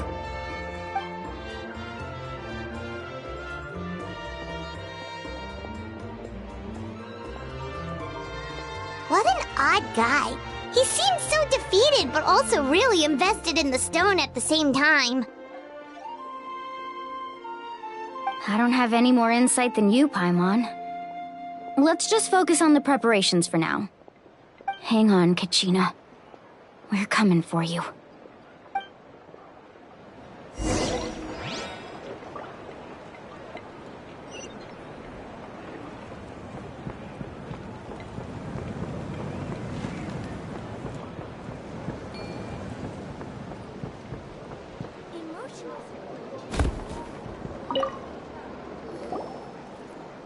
Hello.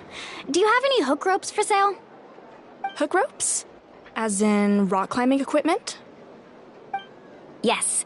How much for your whole stock? Oh, the whole thing? Let me see. That would be 30,000 mora in total. Deal? Deal.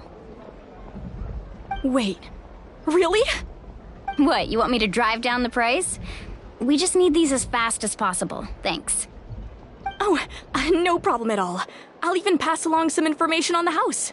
These ropes are usually used by rock climbing enthusiasts. If you want to learn, Roka's the person you want to ask.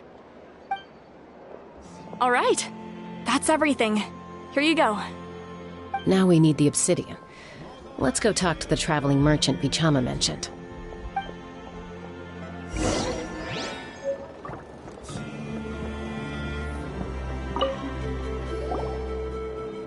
Excuse me, do you sell obsidian? Why, yes. I've got a chunk for sale right over there. Perfect. Is that the only one, though? We actually need two. That might be tough. Tell you what, I'll take a look through these boxes over here and we'll see what we can find. Thank you so much. We'll wait here.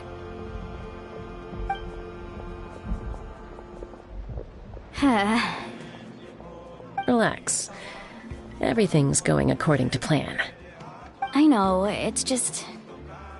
I could tell Vichama feels the same way about his friend that I do about Kachina. I hope this chunk of obsidian isn't the only one. Kachina always carries all sorts of shiny stones with her.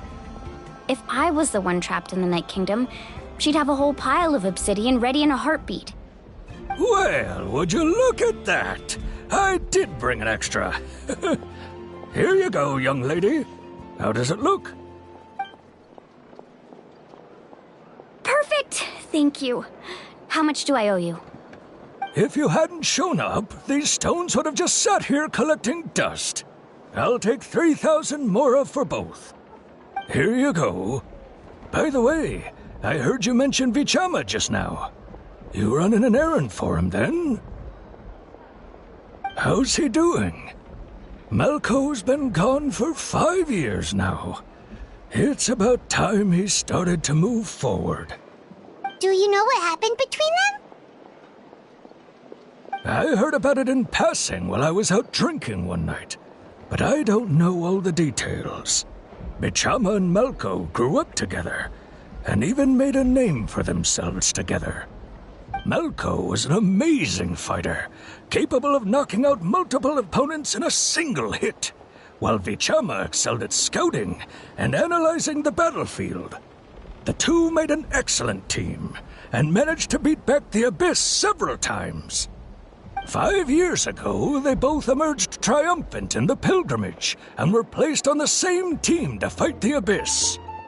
But on the eve of battle, the Abyss launched an attack on their tribe, and Vichama suffered an injury to his leg while attempting to rescue someone. Then what happened?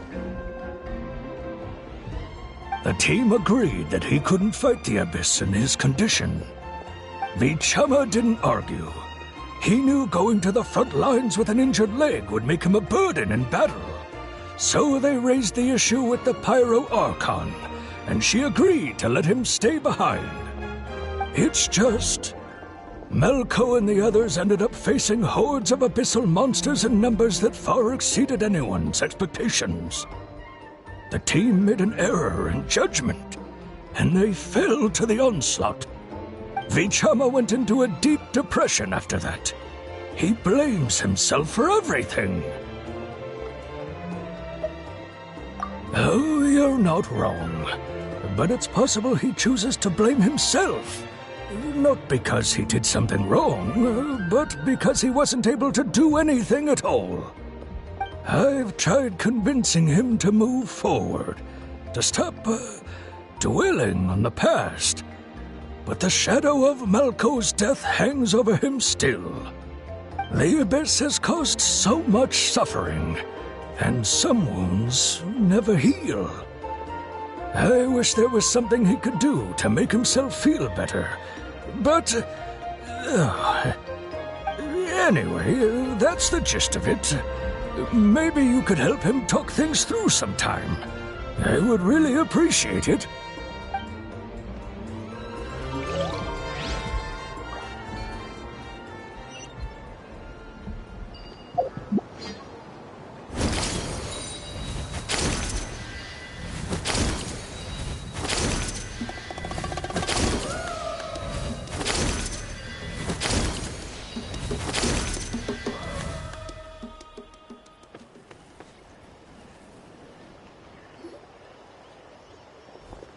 Did you get everything? Yep, it's all here. When do we start? I've made all the necessary adjustments, so we're good to go. As agreed, I'll help you find Kachina's ancient name, and then you return the favor. Go ahead.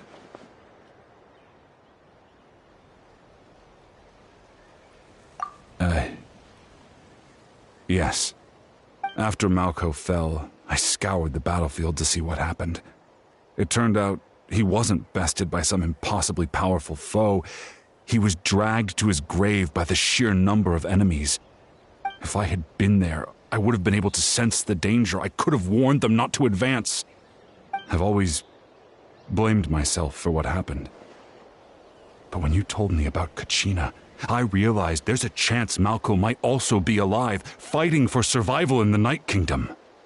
But that happened several years ago, right?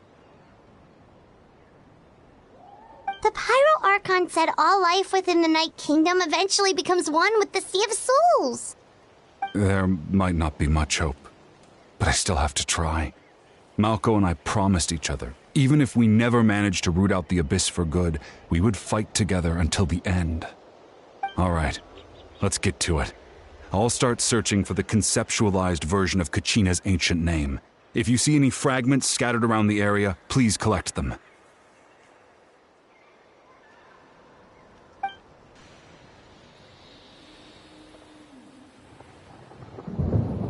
Make sure you prepare yourselves for battle. As I said, the stone will link the mortal realm to the Night Kingdom. The Abyss will likely emerge in response. Look at that golden thing! It must be one of those fragments Vichama mentioned. Let's get closer! We're off guard!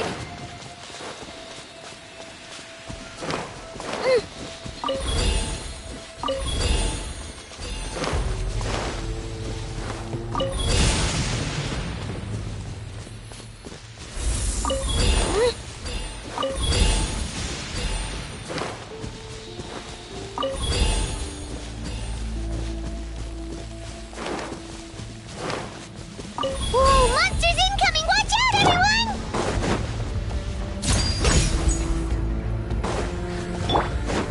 Grant us your blessing.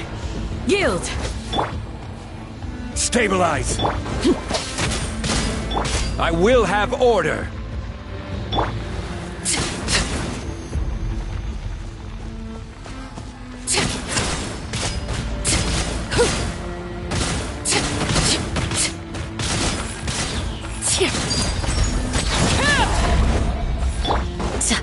Flee! We shall prevail! Solidify! Yield!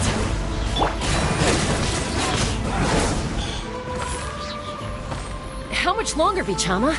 Not long! We're getting close!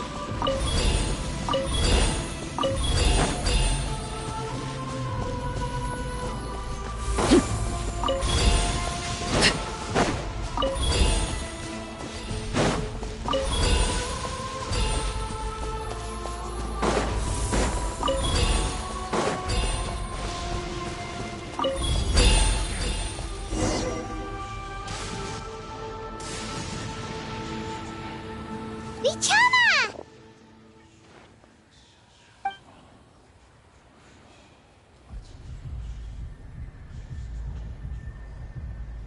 Quick! Take it!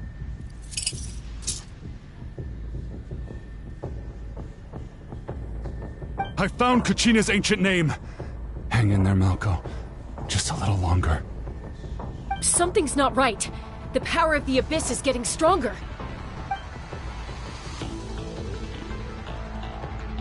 The Abyss is corroding his body. Vichama, you can't keep going. You'll die. I should have died 5 years ago. I just need a little more time. Please, I'm almost there. Thank you.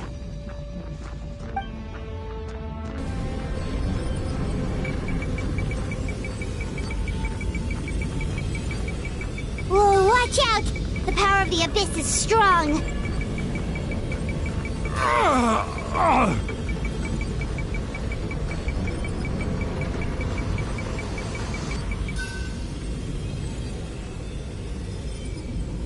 This power. Hanging in there? Malko. No! Why can't I find him? Why? We can't wait any longer. Pull him away from the stone, Mualani. I already tried, but the power of the Abyss has him in a chokehold. It's like he's tied to the stone with an invisible rope. In that case, we have no choice. I'm sorry, Seed Lolly. Get back! Chaska, wait!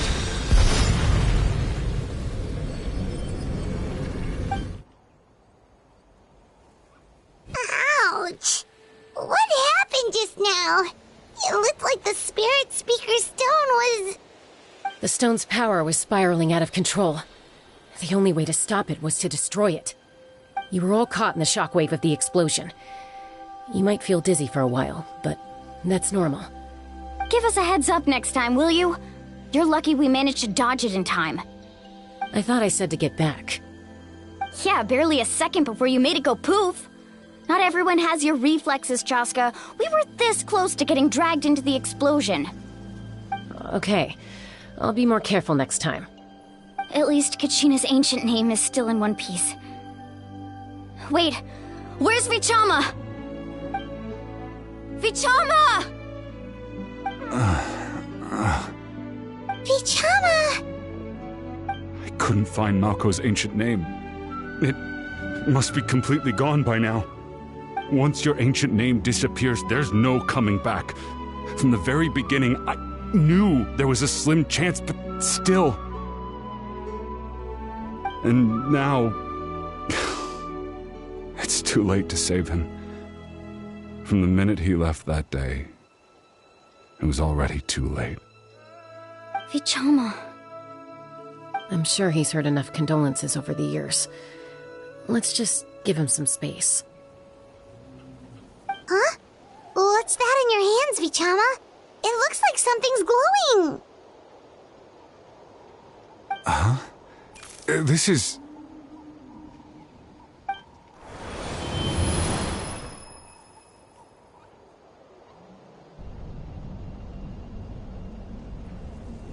Hey, Malko. Got any strength left? Not enough to swing a sword, but to say a few last words? Sure. Too bad. No one will get to hear them. I never thought I'd actually die on this mission. Not that I'm afraid to die. It's just... hard. Thinking about my mom's face when she hears the news. Guess I have something to be thankful for then. My parents died a long time ago. They won't have to mourn me.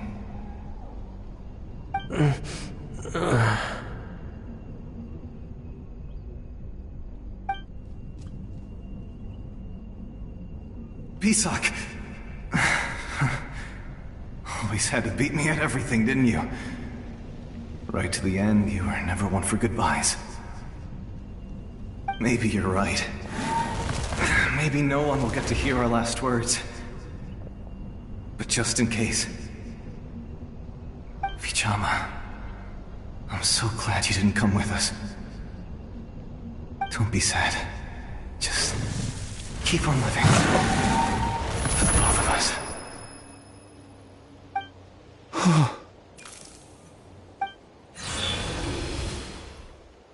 Was that a memory?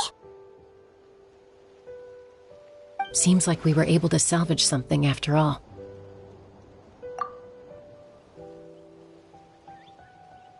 Of course. Seeing him, hearing his voice again, it makes me unbelievably happy.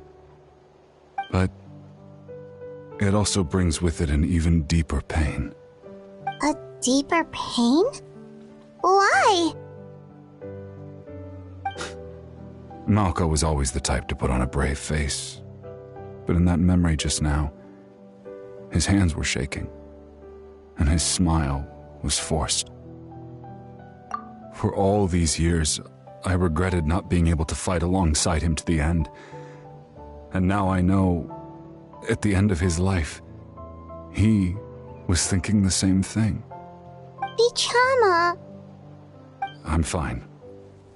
Actually, I heard Chief Wyna wasn't really on board with your plan to go to the Night Kingdom. When you asked for my help, I hesitated too. I knew helping you find your friend's ancient name meant leading you one step closer to danger. But I also understood why you had to try. Everyone has regrets in life, but not everyone gets the chance to make up for them. Once allowed to fester, guilt strips us of our most valuable qualities as warriors. In that sense, we might as well choose the braver path from the very beginning.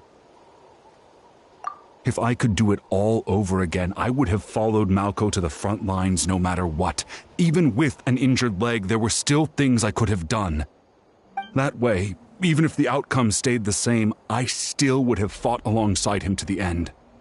There are critical junctures in life, and if you don't seize the chance to act, there's no going back. That's something I had to learn in hindsight. But you're still at the crossroads of your journey, so I hope you can walk away without regrets. Thank you, Vichama. I feel even more determined now. Kachina will come back to us. I'll make sure of it. I promised I would find her, and I intend to keep that promise. That's good to hear. Strange. My body, it's... Once abyssal corrosion enters the body, a portion will fuse itself to your internal organs. Even though the Traveler possesses powers of purification, the corrosion can never be fully eradicated. Thanks to him, though, you were only briefly exposed. Slowing your breathing and controlling your emotions should help you keep the symptoms in check.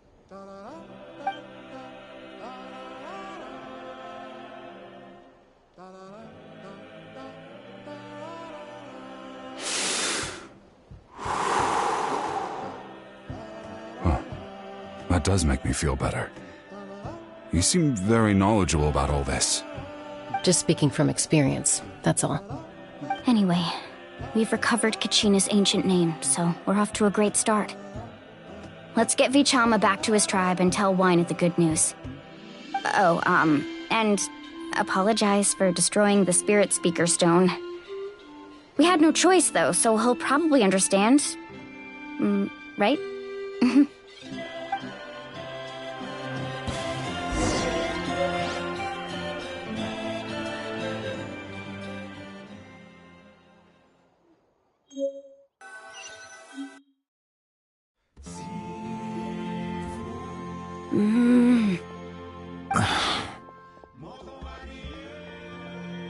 Koichi, are you really gonna just stand there like that? I don't know what you want from me. I think you know exactly what I'm trying to say, Uncle Wyna. I can hear it in your voice. Honestly, it's just one thing after another with you two. They're back.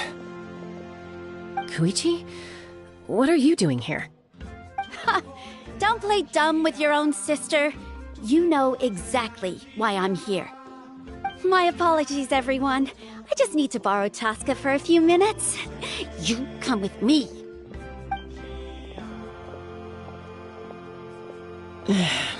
I'll be just a moment. Who is that? Koichi, Chaska's younger sister. Although the two aren't actually related by blood, it's kind of a long story.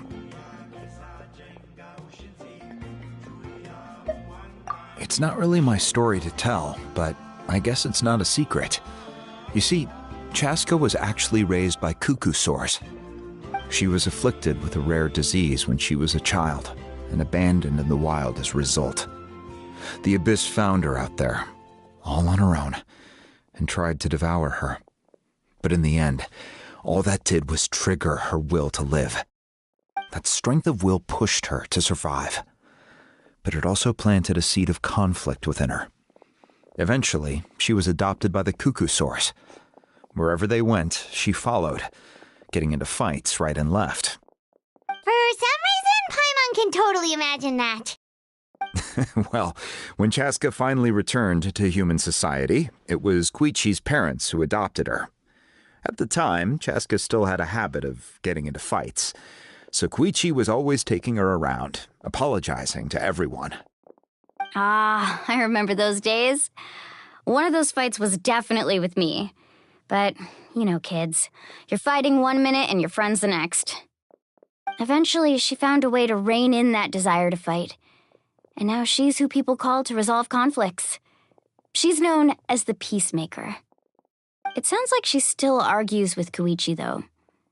Don't siblings usually stop fighting when they get older? That's partly my fault. Koichi asked me to stop Chaska from doing anything dangerous, but you probably know by now, once Chaska makes up her mind, there's no changing it. Oh, I get it. No wonder you tried to talk us out of going to the Night Kingdom. Chaska even said that wasn't like you. I'm all for your adventure. You need to take risks when you're young, because by the time you're my age, you couldn't attempt something like that even if you wanted to. Better try now than live with regrets later. That's what I say. Still, I can understand where Koichi's coming from. In the end, nobody wants to sit back and let a loved one put their life on the line.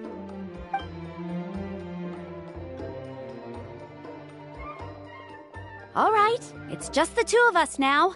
You have 1 minute to explain yourself. I don't have anything to say. You don't have to approve, but you should know I only do what's necessary. That attitude is exactly the problem. It's like you don't care. You try to sneak off to the Night Kingdom behind my back and then play it down as if it's just a trip abroad. Well, technically I am going abroad, right? Again with the excuses!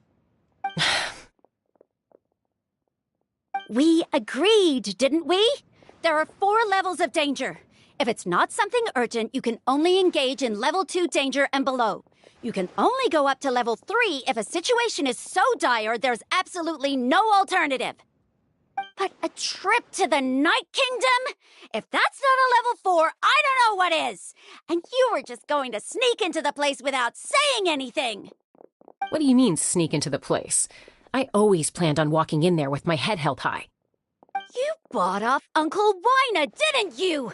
He promised me he'd stop you from doing anything dangerous. Oh, it's like he didn't even try. You feel like he went back on his word. What if I told you my mind was made up, and there was nothing he could have done? Not even by force. Oh, I knew it! So he did try to say something, but you didn't listen. This is important. If you were in my shoes, you'd make the same decision. You don't know that? I'm a doctor, and I handle logistics. If you're going to waltz into a dangerous situation where you could lose control at any moment, it's my duty to say something. All right, whatever. Anything else? What do you mean, anything else? Why don't you reflect on what you've done and promise me you'll stay put? Time out. Is this one of our normal arguments or a serious one? Chaska, does it sound like I'm joking? Then, you need to know something. What happened to Kachina was partially my fault. I can't leave her there to die. That's not who I am. But the person you become when you lose control, that's also not who you are. That's a different issue. You said it yourself. A person is only as good as their morals. If I want to live in Natlan, I need to display qualities that make me worthy of this nation. I've also told you that managing your condition is equally important. Sometimes you have to make sacrifices. All right, let's stop this here. If we keep going, I might actually have to get serious. And I think Wina prefers his roof attached to his house. Is that a threat? That sounds like a threat to me. Koichi! Younger sisters are supposed to listen to their elders. So, you're really going to go No matter what I say, I'm supposed to be your sister. Then support me. I'll be back. All you have to do is wait. Chaska. So, that's it. Why'd you have to turn out to be so darn annoying?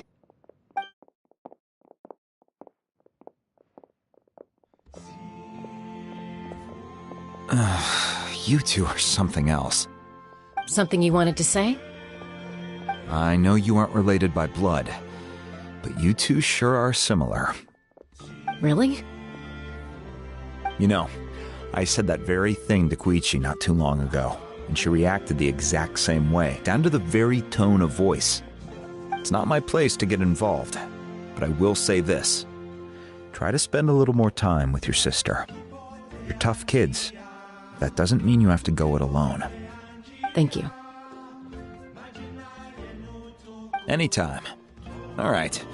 If you're done with the Spirit Speaker Stone, you might as well hand it over. According to Kinich, it's an important ceremonial artifact, so it'd be safer to keep it with me. About that. If only Tone Gift Bard was here, he could have repaired it just like the Holy Liar. It might be in a few more pieces than you remember. Huh?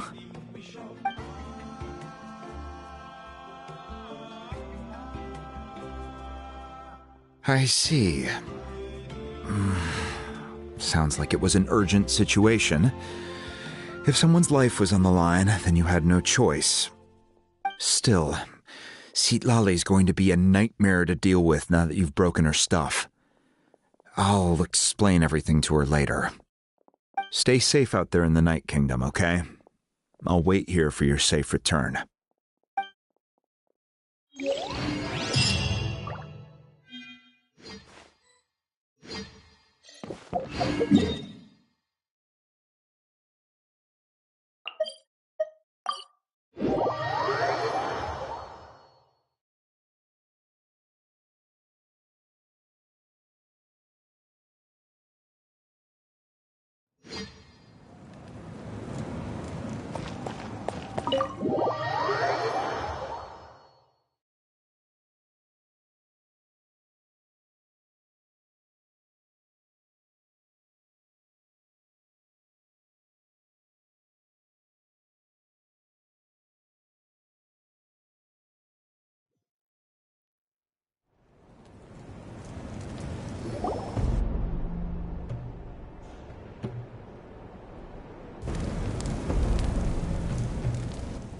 We're back! We found Kachina's ancient name, too! Well, it's fairly complicated. Let me give you the condensed version.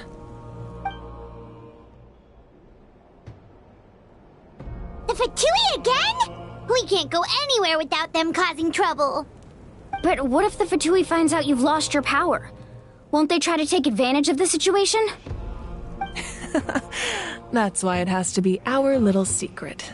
No one else can know, or we're asking for trouble. Look, I wish I could offer you some sort of consolation, but I won't lie to you. With multiple factions closing in, there's nothing comforting about the situation we're facing. Still, all you need to do is focus on your goal. You can leave the complicated matters to me. I can also step in on the Pyro Archon's behalf. There's a limit to what I can accomplish, but I'll help you however I can. There's no need to be so modest, Yan-san. Your incredible strength has long been a well-known fact. You're the pride of your tribe. Archon, I'm sorry about before. You have so much on your plate, so much that you have to worry about. But all I could do was focus on my own feelings. You have nothing to be sorry about. We all get overwhelmed by our emotions, myself included. Your reaction to Kachina's disappearance, I understand that feeling very well. Well, now that we have Kachina's ancient name, let's go track her down. Follow me.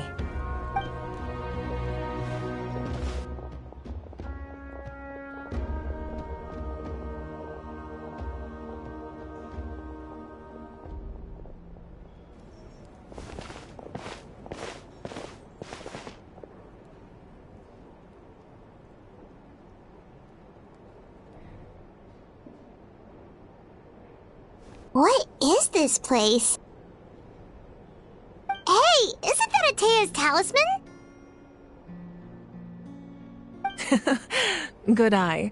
This is where I store all the various mementos I've collected. Whoa. I've never seen this place before. There's so many things in here.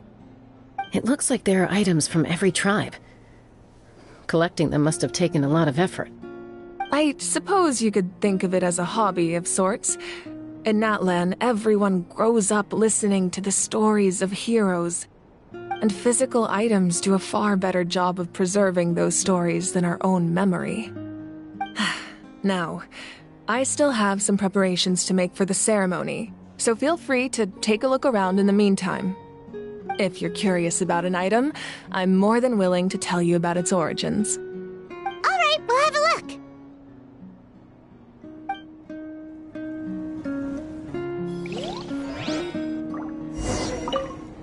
This flower looks like it's thriving. You must be good at taking care of plants, Archon. This fishing basket looks familiar.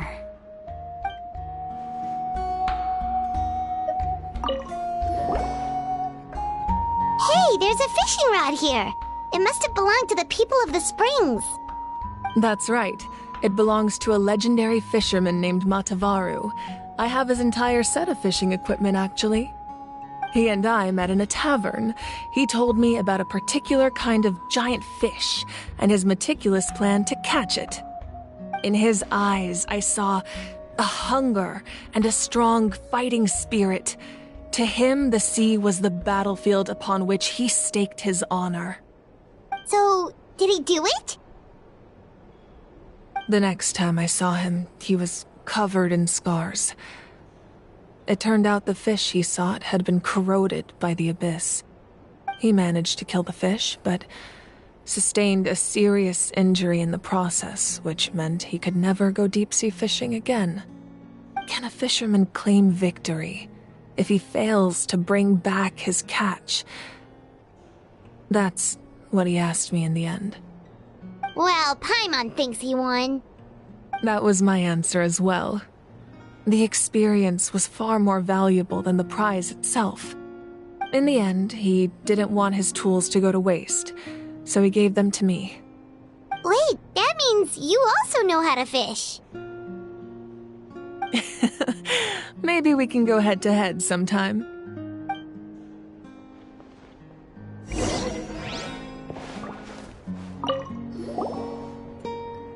This is Atea's talisman. I'm sure you're familiar with this one already. Atea was rarely ever without it. The talisman brought her a lot of luck in battle.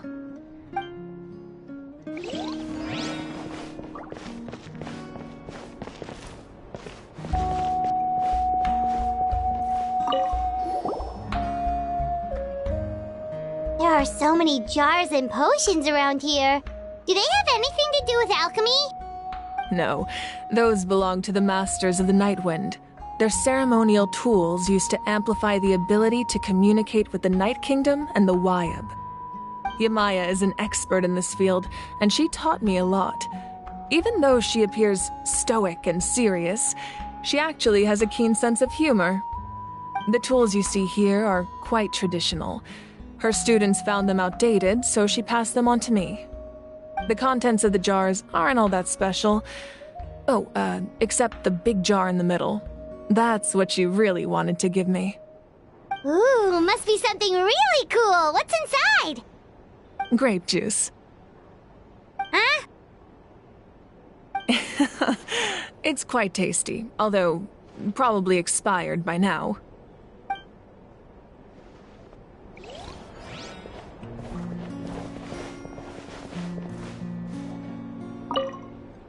Make sure to handle everything with care.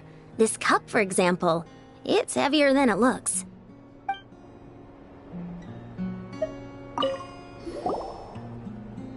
Whoa, that belt is bigger than Paimon's head! The Collective of Plenty are known for their bodybuilding competitions and contests of strength. This belt is a symbol of great honor within the tribe.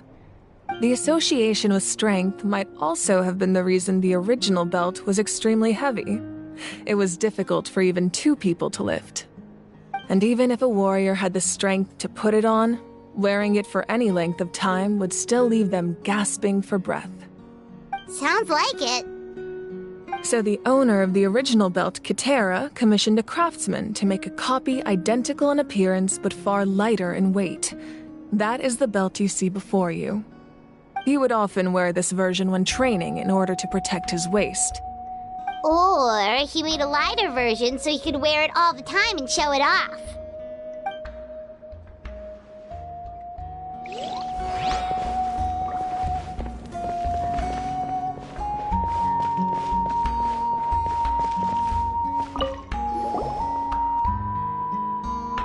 Whoa, this weapon is huge! Which tribe did it belong to? Ah, that weapon belonged to Tenoch, a hero from 500 years ago. Strictly speaking, he didn't belong to any single tribe. That's because even before the disaster with the Abyss broke out, he had already been exiled. Exiled? It was a punishment imposed out of necessity, but he accepted it all the same. He believed it was what he deserved. When the Abyss attacked, the tribes found themselves in urgent need of a powerful figure to lead them into the battle, and there was no one more courageous or resolute than him. He united the 6 tribes and accomplished great feats throughout the war. Ultimately, he perished, and because he had already lost his ancient name, the Ode of Resurrection was unable to bring him back. And so, he was laid to rest, alongside the countless warriors and civilians who lost their lives, buried in the soil of his native land. Wow, he sounds like a true hero. Indeed, even now his story is told throughout the land.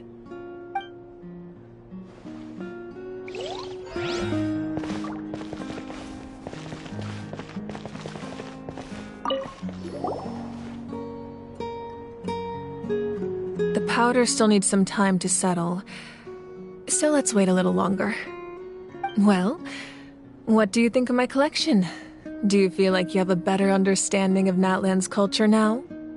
Yeah, if each item represents a different story, seems like Natlan's really been through a lot. Does every item hold a special memory, just like Atea's talisman? That's right. The items in my collection actually serve a similar purpose to the ancient names passed down among the tribes. They demonstrate the true shape of time. The shape of time? Most people perceive time as a linear concept, almost like a straight line that can only move forward. We cannot change the past or predict the future. But there's also a different theory, one that I believe to be closer to the truth. Namely, that the past, present, and future all exist at once. At once? Paimon's not sure she understands. Let's say your journey ended right now. Thinking back on your experience in each nation, which one would you say was the most important? Exactly. Even at the end of your journey, the things you experienced along the way don't cease to exist. They become part of who you are. Take out a portion of that journey, and you would likely make very different decisions, and eventually arrive at a very different destination. The future is the same way. It exists even though it has yet to come to pass. We just lack the means to perceive it. Of course, there are those with the power to foresee the future. They simply call it by a different name. Fate. You're quite familiar with that concept, I would imagine. That does kinda make sense. The future hasn't happened, but already exists. Humanity excels at living in the present, but too often we forget the past and neglect the future. While the pilgrimage and the Night Warden Wars lead us to a better future. only by uniting the people of Natlan across countless eras can we fight back against an enemy as formidable as the Abyss. To come up with such a set of rules, the first Pyro Archon must have possessed a level of insight I can only imagine. That's correct. At first, he was a mortal man with no special power. After he ascended to the divine throne, he used it to borrow power from the heavens and establish the rules of Natlan. Namely, a framework through which ordinary people can ascend to Archonhood. By holding the pilgrimage, we're able to determine the strongest among us, and when that person ascends to the divine throne, their inner flame will awaken. In addition, the sacred flame will grant them significant knowledge and memory of this land. After all, that's how I came to know everything I just told you. So, it all comes down to the power of the divine throne and the rules. Wait, is that a family portrait? Yes, that's my mother, father, younger sister, and the little saurians we raised. I turned a piece of my dad's leather armor into a canvas and commissioned a famous artist to paint our likeness. Your sister is so cute! It looks like the two of you are really close. Paimon was having a hard time thinking of an Archon as an ordinary person, but seeing this portrait, it kind of makes sense now. It really doesn't look like there was anything special about you before. Oh, wait, is Paimon allowed to say that? A little late for that question, don't you think? Sorry! Paimon's so sorry! Paimon's mouth works faster than her brain sometimes! It's all right. I'd never get upset over something like that. No matter what others may say, my past is a precious part of my identity. I'm forever proud of the life I used to lead. Becoming the Archon doesn't mean you sever ties with your family. The position just comes with a lot of responsibilities, so it impacts how often you get to see them. My father made the most delicious stew, so my sister would often bring me a large pot of his cooking, and he would sit on a blanket and eat it together. One time, we didn't close the door securely, and the saurians you were raising ran into the room and knocked over the entire pot. My sister immediately burst into tears. The two troublemakers were going for the meat, but when they saw my sister's distress, they froze on the spot. I still remember the way they laid there, sulking like a pair of children, even after making such a mess. It was frustrating, but in the end, all I could do was comfort my sister and move on. Wow. Isn't that what being a family is all about? I think about that story a lot, actually. As the Archon, I made a vow to defend this nation, and experiences like that, they remind me exactly what I'm trying to protect. Well, what happened after that? This portrait looks pretty old. Your sister must be all grown up by now, right? I believe she ended up working as an architect and artist. She built many houses and crafted many beautiful works of art. Anyway, that's enough about me. Now that the powder is settled, we can begin. Ian-san, Mulani, Chaska, over here, please. Place the ancient name up there, and then we'll begin.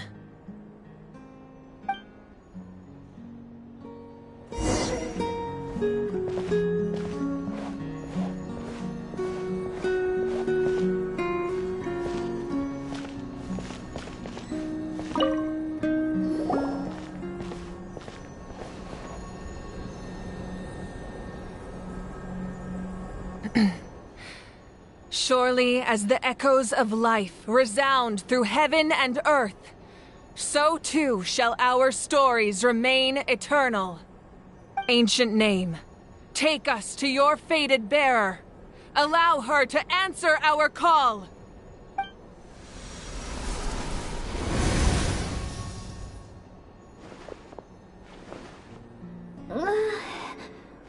Am I hallucinating again?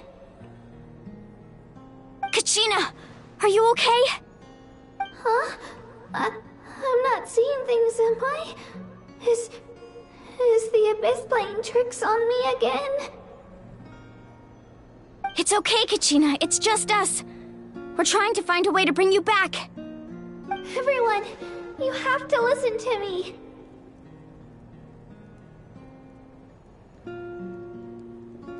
I've been investigating the Night Kingdom this entire time, and I figured out what's wrong. The Wyab is being affected by the Abyss.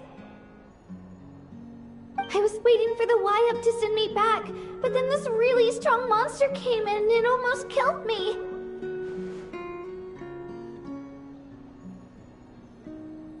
The Wyab saved me, even though its power is weakening, so I've been hiding from the monsters while trying to find a way to help. The Night Kingdom has become a huge mess, though. I keep hearing these awful sounds and seeing really horrible things. Don't listen to those sounds, Kachina. The Abyss is trying to strip you of your sanity. All you need to do is stay safe and wait for us. We'll be there shortly. It's okay. I feel so much better now that I've had the chance to talk to you guys. You don't need to worry about me. I've never been strong or special at all, really. So I don't blame anyone for forgetting about me or leaving me behind. Just knowing you care is more than enough. I'll find a way back. You don't have to put yourselves in danger to come rescue me. You're always like this, Kachina. Now's not the time to act tough. We're coming for you, and that's final. I don't know what lies the Abyss has been feeding you, but I'll tell you something right now. Nobody here sees you as a burden. You're a victor of the Night Warden Wars, a hero of Natlan. All you need to do is wait for us to rescue you, and you'll get all the applause and recognition you deserve.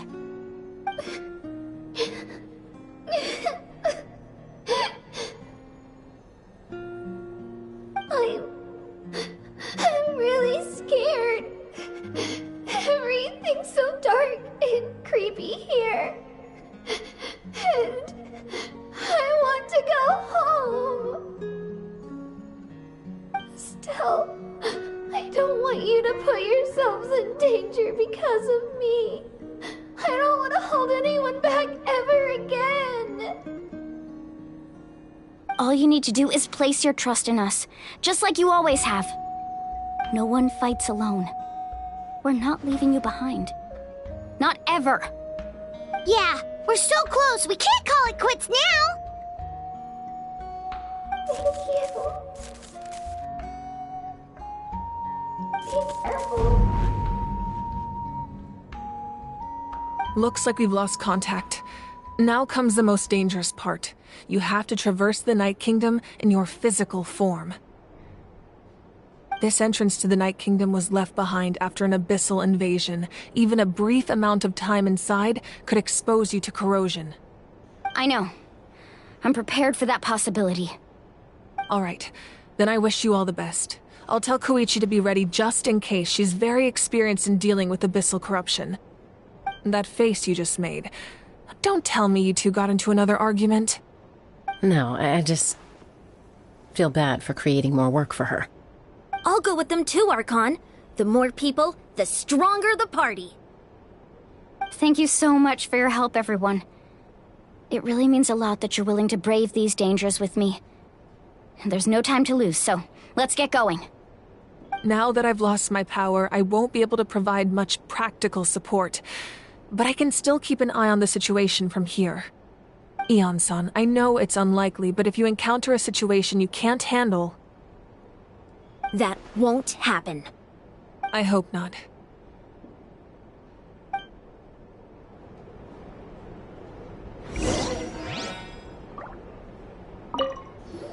Be careful out there. I'll observe the situation from here.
So we're underneath Natlan right now? It looks nothing like Paimon was imagining. That's because in the distant past, Natlan was home to an incredibly advanced civilization ruled by dragons. Humans only established their own society after the fall of the dragons. So these are Saurian ruins? Wait, you mean like the elemental sovereigns? They had their own advanced civilization? Yes, a really long time ago. Very few records have survived until now, so no one really knows what the devices here are for. These ruins have been abandoned for a long time, but with the recent increase in Abyss activity, the installations around here have somehow been activated again. So what you're saying is, we're not in for an easy trip to the Night Kingdom. No. It's going to be obstacle after obstacle from here on out. Why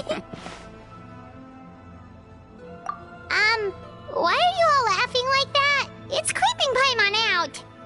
It's the pre-adventure excitement kicking in, right guys? Of course. I'm eager to get started. Then let's go. We won't let anything stand in our way.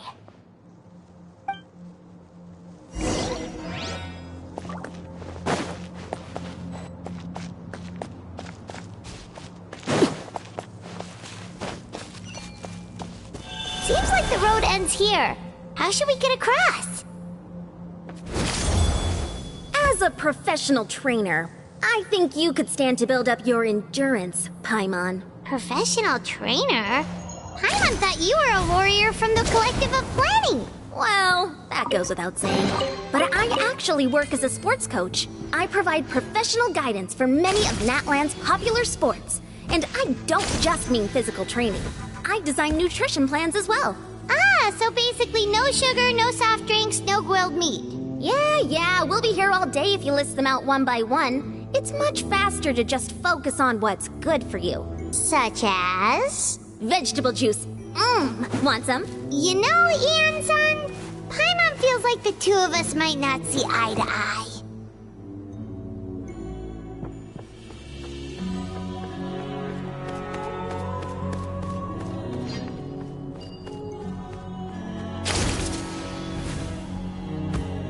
Those guys look familiar. We've fought them before. Let's go. Show no mercy.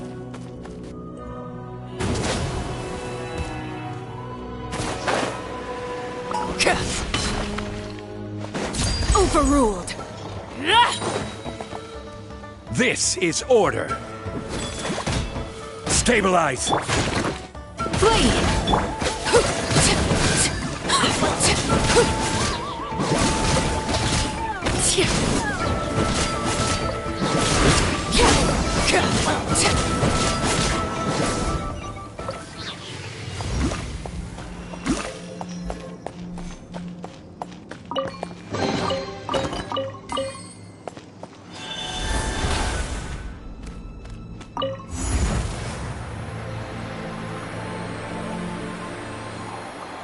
Whoa, the place we need to go seems really high up.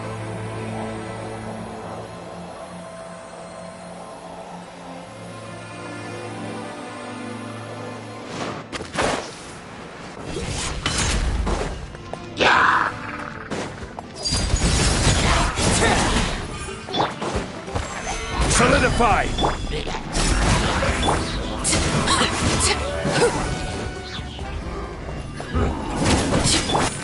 Hear my prayer!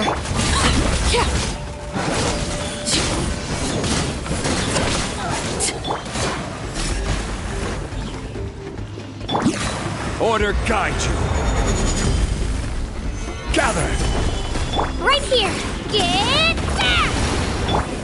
Do your worst!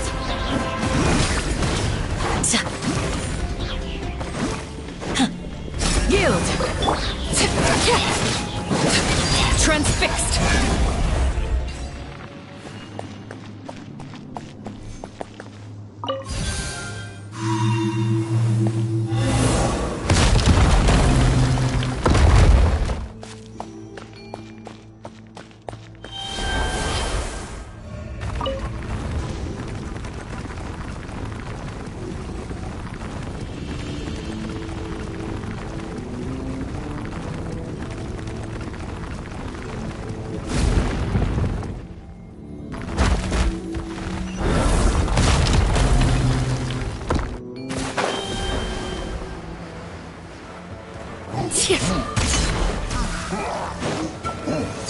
Overruled. Solidify! We shall prevail! Flee!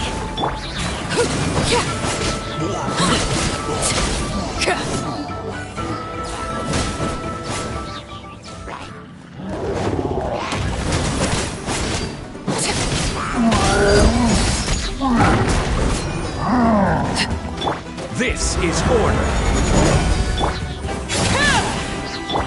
Hear my prayer! Do your work!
This is the final stretch. We just need to climb up, and we'll be there. Nothing to it. Easy for you to say.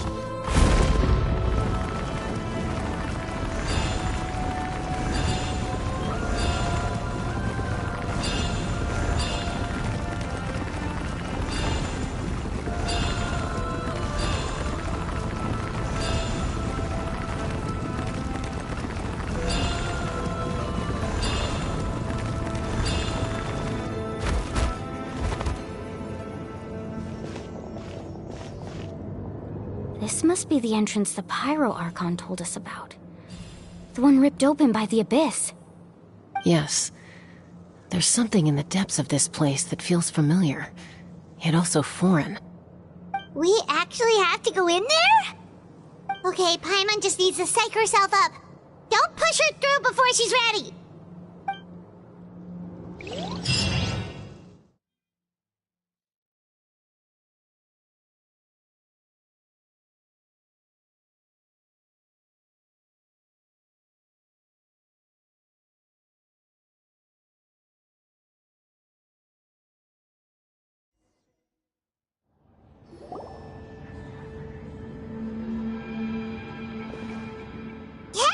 You don't have to drag Paimon! You're pulling too hard!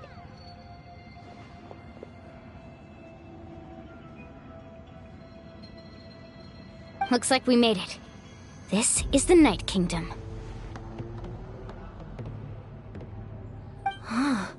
It looks so different from what I imagined in the stories.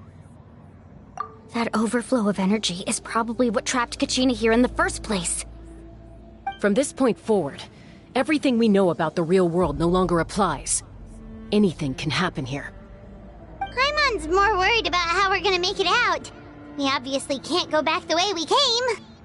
Do you see that patch of light on the ground? It's shining down from that fissure in the sky. Oh yeah, right in front of us. So that's coming from up there? Oh, it's so high up. Did we really fall that far down? Just like I said, our real-world knowledge doesn't apply here. We fell all this way, yet came out completely unscathed. If this was the real world, we'd have to climb our way back up to the entrance. But here, all we have to do is stand underneath the light and offer a prayer. That's it? Right. We still got a job to do. So that means all we need to do is find Kachina and bring her to this location. Exactly. This light is streaming in from the real world. It's a link between the two realms. The The terrain looks difficult to navigate, and the visibility's not great either. How are we supposed to find Kachina in these conditions? Yeah, these floating black things don't look super friendly either. Those are all manifestations of abyssal power. Be careful. Ghost! Attacking ghost! Calm down, I'm here to help. You're the ones who helped Vichama, right? Yes, I'm Vichama's friend, Malko. I was completely lost to this realm until I sensed a mysterious power calling out to me. It's like it was seeking me out, attempting to reassemble the pieces of who I used to be. Of course, it could only do so much. I'm sorry I can only appear before you in this imperfect form. No, we should be the ones apologizing. If the Spirit Speaker's stone hadn't become corrupted by the Abyss, we could have done much more. But we had to destroy it. Otherwise, Vichama and his tribe would have been in danger. Of course. Thank you for protecting him. I never imagined that, even after all these years, he'd still take such a risk for me.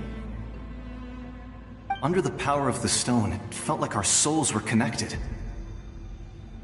Turns out even our regrets were exactly the same.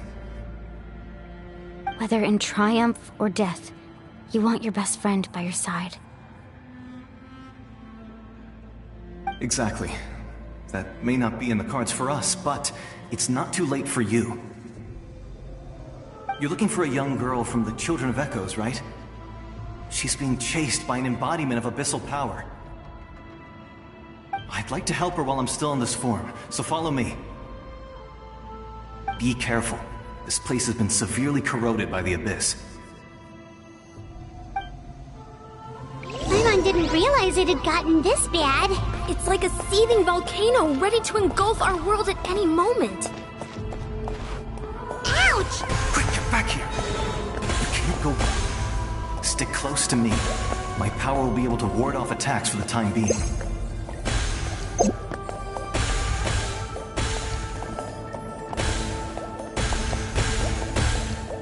We won't be able to keep this up. Let's try another route. This way.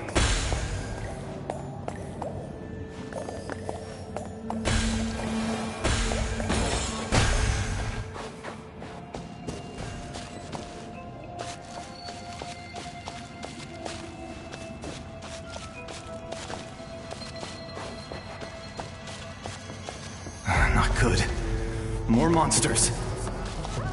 We shouldn't waste our time on them.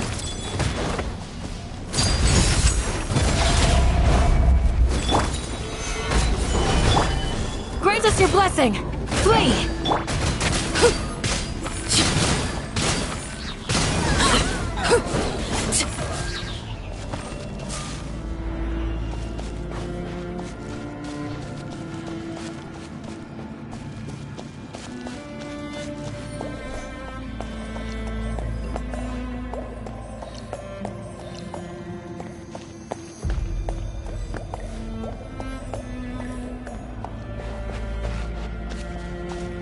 Oh, Paimon can't see anything! It's easy to get lost here. Just stick close.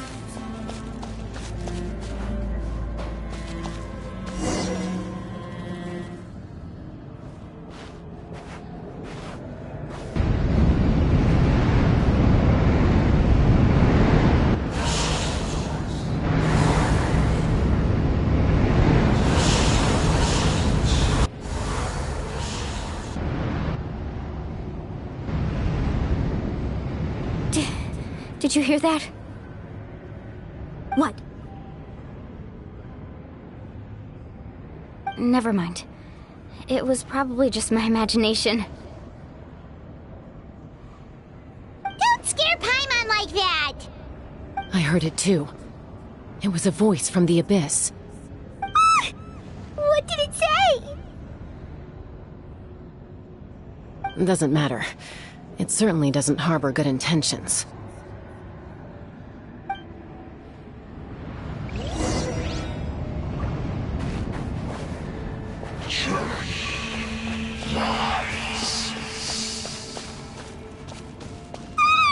Paimon just heard it too! Let's keep going. Paimon wants to get out of this place!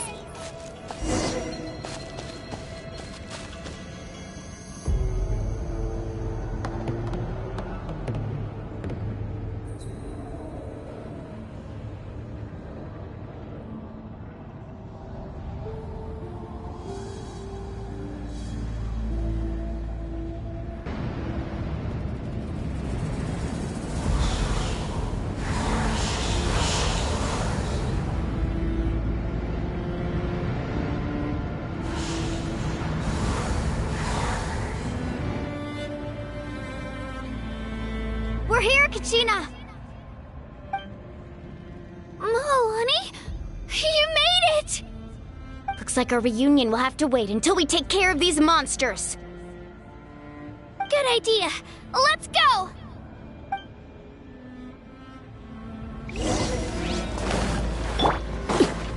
Overruled! I will have order! Do your worst!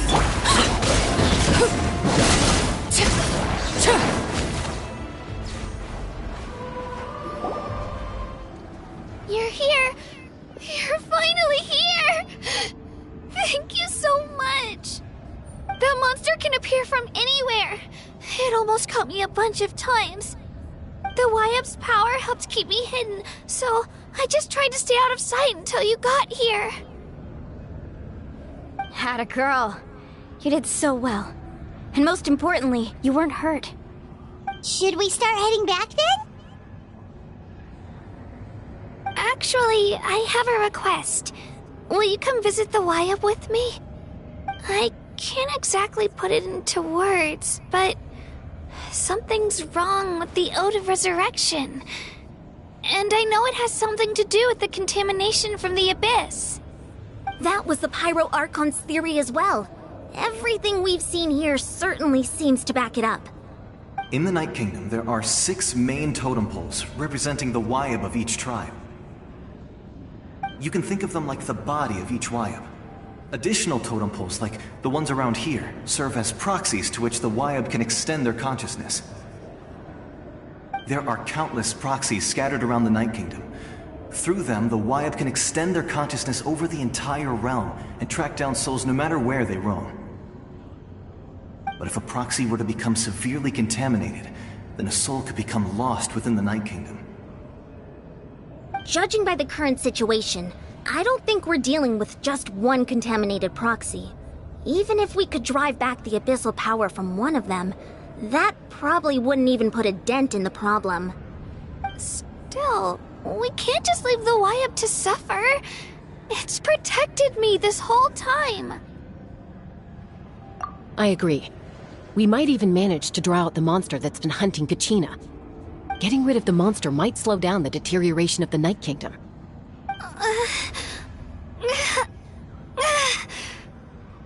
Kachina? What's wrong? Nothing. Just a headache. And that voice again, telling me to abandon the Wyup and leave this place. Maybe we really should leave. Kachina's already been here for too long. No, I'm fine. I don't plan on listening to that nonsense. I can hold on. Just up ahead. I'll lead the way. Besides, I can still fight, so please, help me out a little longer. Listen to me, Kachina. We'll come with you, but that's because we want to help the Wyup, not because we have something to prove. You don't have anything to prove either. It's okay if you reach your limit. We'll be there for you. All right. The sooner we get this done, the better. We've already come all this way, so we might as well try to get to the bottom of this. Let's go. This way. I'll stay here and try to stall the Abyss monster. All by yourself? That's too dangerous. It's all right. I may not be as strong as that monster, but I'm definitely more familiar with the area. Besides, I don't have much time left. If you're anything like my friend, I'm sure you're not particularly fond of goodbyes. So go. Achieve your goal, and return to the world where you belong. Thank you for everything. You're a true hero. Thank you. No one fights alone.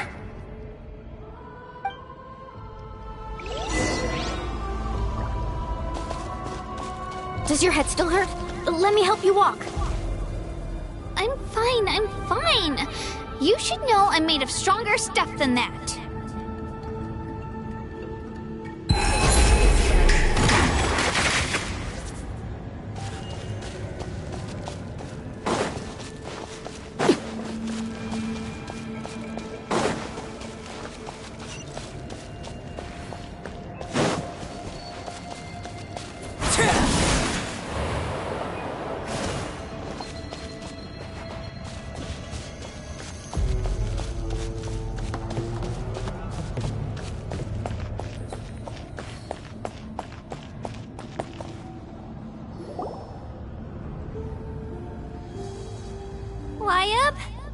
Wyabb!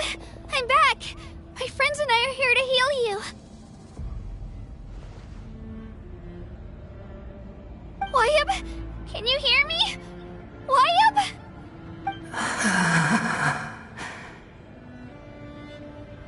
So we were right. The contamination is already too severe. It's preventing the Wyabb from answering our calls. Alright, get ready everyone!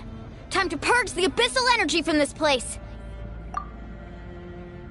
Careful. We've got company.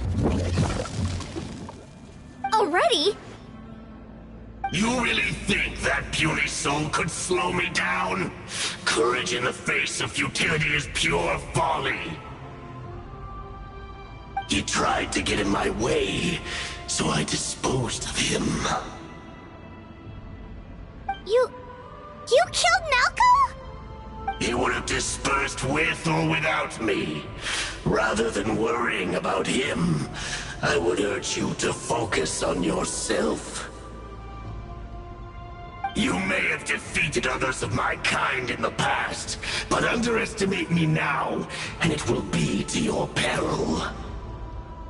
No, the power of the Abyss is intoxicating. The destruction it seeks captivates like a masterful work of art. I strive only for the opportunity to see it up close. I thought this naive little girl was an exception, but it turns out humanity is full of lambs willing to offer themselves up to the slaughter. That is the tragedy of your short lives. You understand nothing of all-encompassing power. Ancient names, pride, friendship, all empty ideas invented to give you a false sense of self-worth. They possess no power at all. The Pyro Archon created those grandiose ideals out of pure selfishness. Anything to avoid sharing power. Anything to avoid handing over the primordial gift to ordinary people like you. Don't believe me? Then ask yourself, why is the Pyro Archon strong beyond measure, while you, Kachina, remain so pathetically weak?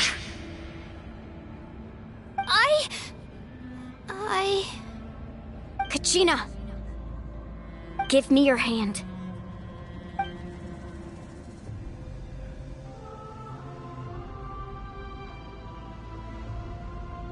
Feel that? I'm right here next to you. Thanks, Moalani. You're right. I have nothing to fear. Because I'm not alone anymore.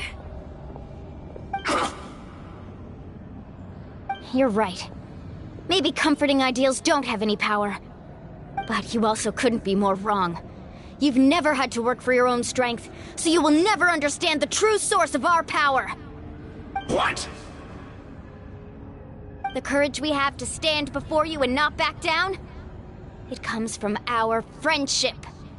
The power lies not in the ideal itself, but in our commitment to upholding that ideal, and in our decision to stand together and fight! Well said!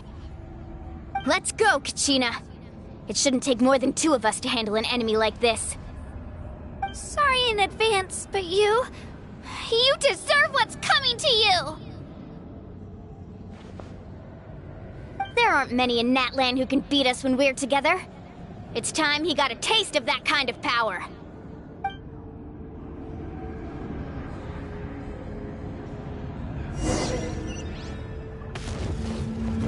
From the ash Let's ride! to this world anew. On the flames of redemption. Let's shred, Sharky! Is the time for my coming?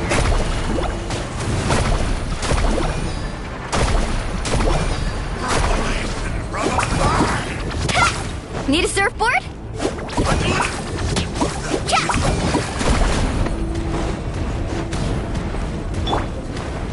Clear the area!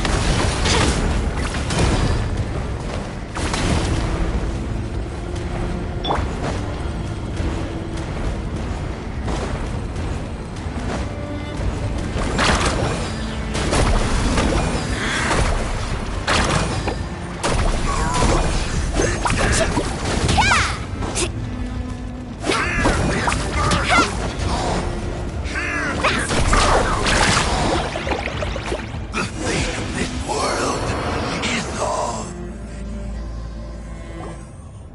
We won! We actually won!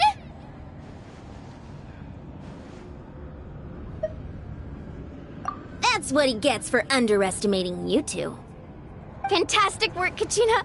Absolutely fantastic! This makes me so unbelievably happy. I'm happy too, Mualani. Together we really are unstoppable!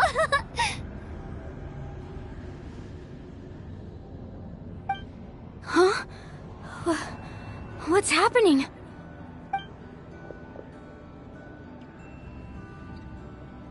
My ancient name is glowing? But I thought I didn't bring it with me. It's probably a projection from the real world. But that doesn't explain why it's glowing all of a sudden. Wait, does that mean you're...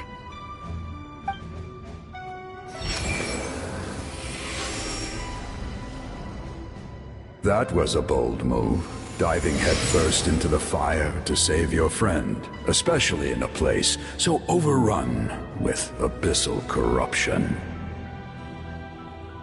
Still, seeing you pull it off was really something.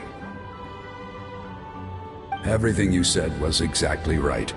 As isolated individuals, we stand no chance against the power of the Abyss. It took years' worth of scars and lots of unnecessary suffering for me to understand that for myself.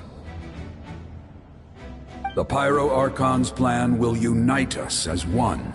Everyone has a part to play. Only then will we have the power to defeat the strongest of foes. Who are you? Tupac, a warrior from the people of the Springs. I fought against the Abyss during the invasion 500 years ago. I've heard that name before. You were the giant who saved all of Natlan. Since you were able to awaken my words from your ancient name, that means you have fully embodied the aspirations of the Wayub. Under the name Umoja, you shall unite the tribes and save Natlan from its impending doom. Me? As long as blood still runs through your veins, even the tiniest spark of steel against stone can ignite a flame. Its blaze will become one with our vision for Natlan.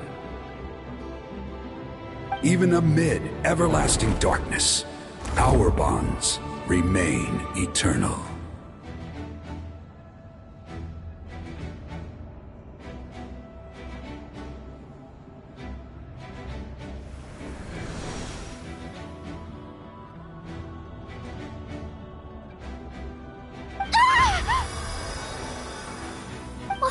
What's wrong, Moalani? So My brain was just flooded with everything he once knew. So that's what happened. What do you mean? Did you just figure something out? 500 years ago, they foresaw the very crisis we're facing now.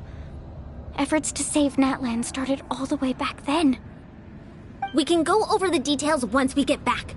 We shouldn't linger here longer than we have to. I know bits and pieces, but I had no idea Mualani was also part of the plan. This sounds like something that's going to need a lot of explaining. Let's focus on saving the Wyatt first.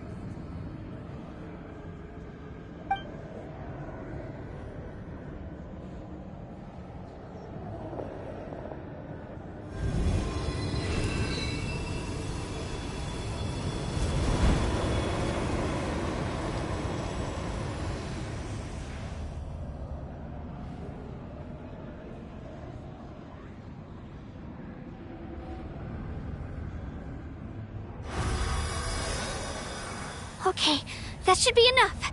Wyatt? Wyatt? Can you hear me?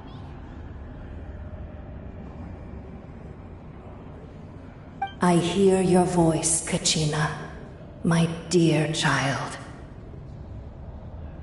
Great. Well then, I'm afraid it's time to say goodbye. I just wanted to make sure you were okay before we leave, but we can't afford to stay here any longer. I was going to ask why you bestowed an ancient name upon someone like me, but it's okay. I'll keep searching within myself for the answer. I'll never stop trying to improve my strength. One day, I'll live up to the hero you saw in me. You are already an outstanding child in my eyes, Kachina. No matter what happens. Huh? You are all my most beloved children. It has always been my honor to protect and nurture you. Your ancient name is just that. A name. Much like your parents chose to name you Kachina, I also gave you a name, but it need not define you. Focus on who you want to be. You are already worthy of your name. Now, you need only devote yourself to becoming a better you. The story of your ancient name is for you to continue. Just like your parents, my love for you will never change. No matter what the future holds.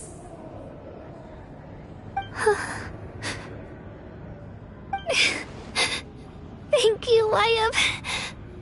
It gladdens me to see the Pyro Archon's plan move another step towards completion. But it is time for you to leave this place.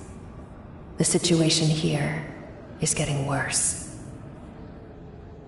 Go now, my children. Save Natlan on behalf of all you hold dear. I know we've never met before, Wyatt, but I just wanted to say thank you for encouraging Kachina. It was exactly what she needed to hear. Whoa! What's going on? An earthquake? We're out of time. It's the power of the Abyss. Quick, we need to run!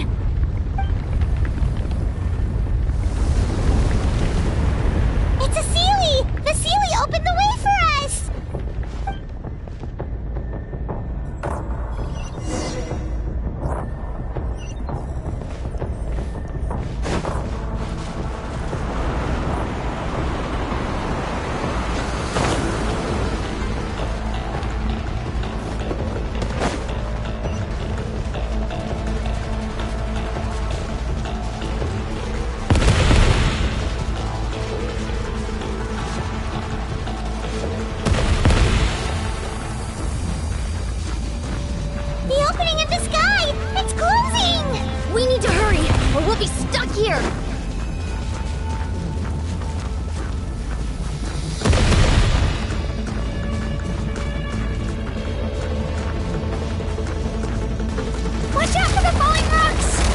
Through the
You've done well. Now come home.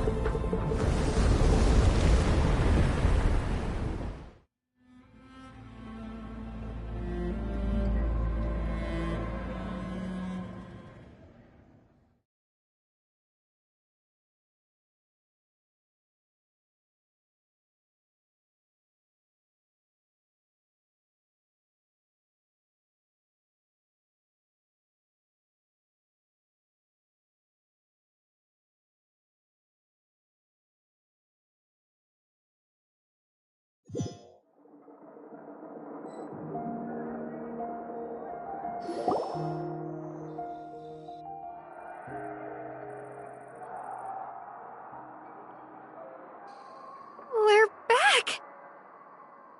The Pyro Archon saved us. But she's not here. Yeah, didn't she say she used it all up? She's still in the speaker's chamber. What we saw in the Night Kingdom was just her consciousness. So you're saying her consciousness did all that? Every great display of power comes at a price.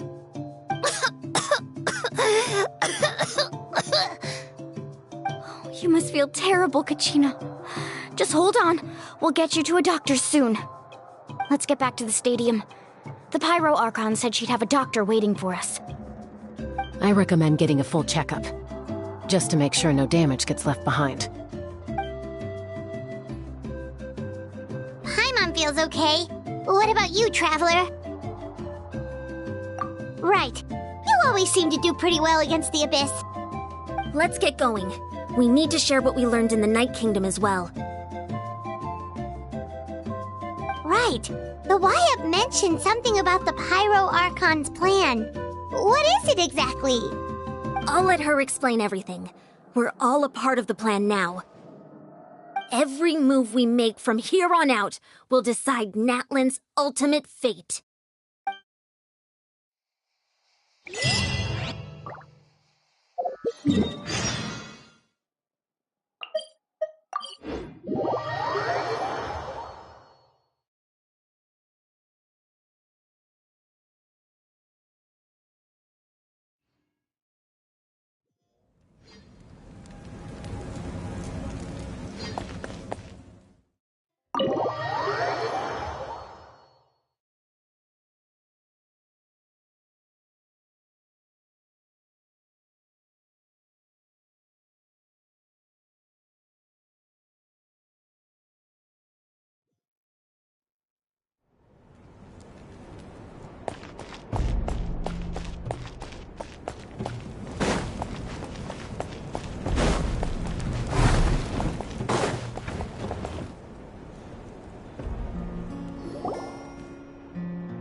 There's a lot less stuff here than before.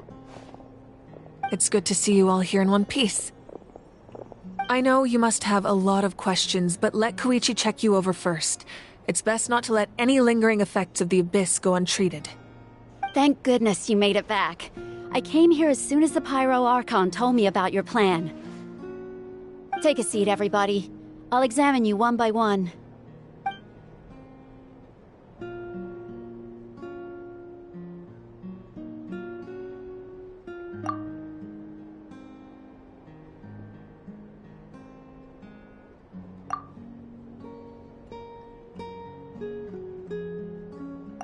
All right, that should do it for now. But just to be safe, I'll perform another checkup in a couple of days. I have to say, though, I've never seen anyone react to the Abyss like you, Traveler. It's like you're completely immune to its power. He always has been special like that. He can even purify its power. Wait, now that you mention it, Paimon doesn't think she's affected either.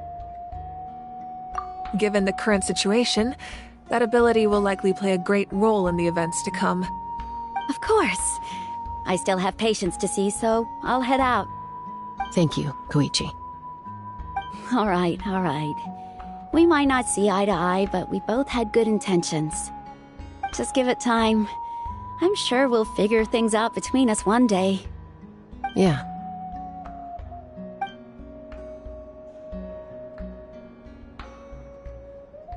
Alright. There's so much to discuss, I don't even know where to begin. You've seen it for yourselves now. The devastation in the Night Kingdom. I'll get straight to the point. Natlan is on the verge of destruction. It's very possible our nation has less than a year before total devastation. Huh? No. That can't be true, can it? That's right. But I've only ever disclosed that fact to the handful of people working with me to save this nation. Our looming destruction is not a recent development, but the inevitable conclusion of the disaster the Abyss initiated 500 years ago. Mualani told us a little bit about that. 500 years ago, all the nations of Tevat were invaded by the Abyss. Unlike the other nations, Natlan never had stable and deep-rooted ley lines, so we suffered the worst of the invasion. The battle against the Abyss was exceedingly long and brutal. In the end, victory came at the cost of our civilization and countless lives. Even then, it took centuries of solving the disasters caused by the Abyss to finally achieve the peace we know today. And still, this is but a superficial victory. The forces of the Abyss have merely been driven back underground. Their threat to Natlan remains as real as ever. I'd never have guessed. The problems plaguing the Night Kingdom are all the more complicated because that realm is essentially functioning as Natlan's ley lines. Immediately after the war, our calculations estimated that we would have a maximum of 500 years before the Night Kingdom was completely lost to the Abyss. But at that time, we were a nation of the destitute. Our people no longer believed in victory, nor did they hold hope for the future. Our civilization was dying, our faith crumbling, and the line of power passed down from the Wayab nearly severed. If we didn't bring the nation back together, it would be foolish to even dream of defeating the Abyss in the future. So, the Archon had a long and involved discussion with the heroes of each tribe, and finally came up with a 500-year-long plan to save Natlan. So that's what happened. After finding Kachina, I encountered a strange figure who gave me a series of new memories. Since the plan was mentioned in those memories, I guess I've been chosen to play an important role in it. But there's still something I don't understand. Those memories showed me the Pyro Archon from back then. And it was you. Huh? But that doesn't make any sense. The Pyro Archon is supposed to be human. It's impossible for a human to live that long. That's right. The hardest thing for humans to overcome has always been time. Or rather, the natural limitations of our lifespan. A god can extend a human's life by using a certain amount of divine power, or subjecting them to a curse. But, as we all know, Natlan doesn't have gods like that. We can only rely on our own methods. A human life is like a flame destined to be extinguished. 500 years ago, I placed my life within the sacred flame. Only by dying before my time could I have the chance to wake up again. So, in other words, this is your second life? Yes. We only managed to defeat the Abyss all those years ago because the tribes came together as one. If the Natlan of the future was to have a fighting chance, the Pyro Archons that came after the war had to rebuild the decimated tribes. The goal was to reunite the people and restore the strength of each tribe's Wayab. Once a tribe was back to its full strength, the tribe's Wayab would select a hero, indicating the tribe was once again ready for war. The Chosen would then stand by my side in defense of our nation, just like great heroes of old 500 years ago. So that means I'm one of the Chosen? That's right. You bear the ancient name Umoja, the same one held by the hero from your tribe 500 years ago. It means unity. After your adventure in the Night Kingdom, I trust you've come to fully understand the meaning of that name. So in other words, You always knew who the Wyabb were going to pick from each tribe? Yes. According to the plan, each tribe was supposed to have been fully restored by the time I awoke. But something went wrong along the way. The 6 heroes successfully inherited the ancient names from 500 years ago, but the intel regarding the plan wasn't passed on to them. Once again, it comes down to the deterioration of the Night Kingdom. Communication between the Sacred Flame and the Wyabb has been blocked. Just like how the Ode of Resurrection failed to bring Kachina back. Exactly. It's just another tactic the Abyss is using against us. The Abyss may not possess intelligence, but its methods certainly aren't easy to counter. If we want to unblock that information from being passed on, my presence alone isn't enough. The ancient name-bearer must establish a greater connection to their name. So, I've tried my best to help them from the sidelines. Currently, Shilonin of the Children of Echoes, Kinich of the Scions of the Canopy, and Iansan of the Collective of Plenty have all been acknowledged by their names. During your adventure, you too earned the acknowledgement of your Wyabb, Mualani. In the process, you gained the memories stored within your name. But we have less than a year! Yes, but we have no choice. We cannot start the plan until all the heroes have been gathered. That's also why I haven't been able to take action despite the urgency of the situation. But if you knew this whole time, why didn't you just tell me about my role in all this? Wouldn't that make everything go a lot faster? Perhaps, but the opposite could also be true. Knowing your destiny too early could mean failing to realize your full potential. Just like your determination to save Kachina, I hope your commitment to this endeavor comes from your own strength of will, rather than a sense of obligation. So I suppose you're not going to tell us who the final 2 heroes are then? That's right. Their time is yet to come. Putting pressure on them beforehand will only hinder their development. I can only trust in the judgment of the Wyabb. I have never believed I could solve this crisis alone. In fact, it was precisely because I chose to trust and rely on others that we managed to get this far. Natlan's salvation lies not in its Archon or any singular individual, but in us all. You're quite perceptive, aren't you? I thought I might get away with avoiding the topic. Huh? Oh, right! All of the stuff you stored here before, where did it all go? Even though I sacrificed my power, I still needed a contingency plan to ensure you would make it back from the Night Kingdom. After all, I was the one who allowed you to take that risk, and Mualani has an important role to play in my plan. In addition to their sentimental value, the items I stored here held a much more important purpose: fuel. Fuel? So back then, that's why you... Yes. The stories embodied by those items are certainly important, but there's an even more significant trait they all share. Every item belonged to a hero of Natlan. Over time, they became imbued with a certain amount of contending fire from being carried in battle. On their own, each item's power is limited, but together, their combined effect can prove quite useful in a dire situation.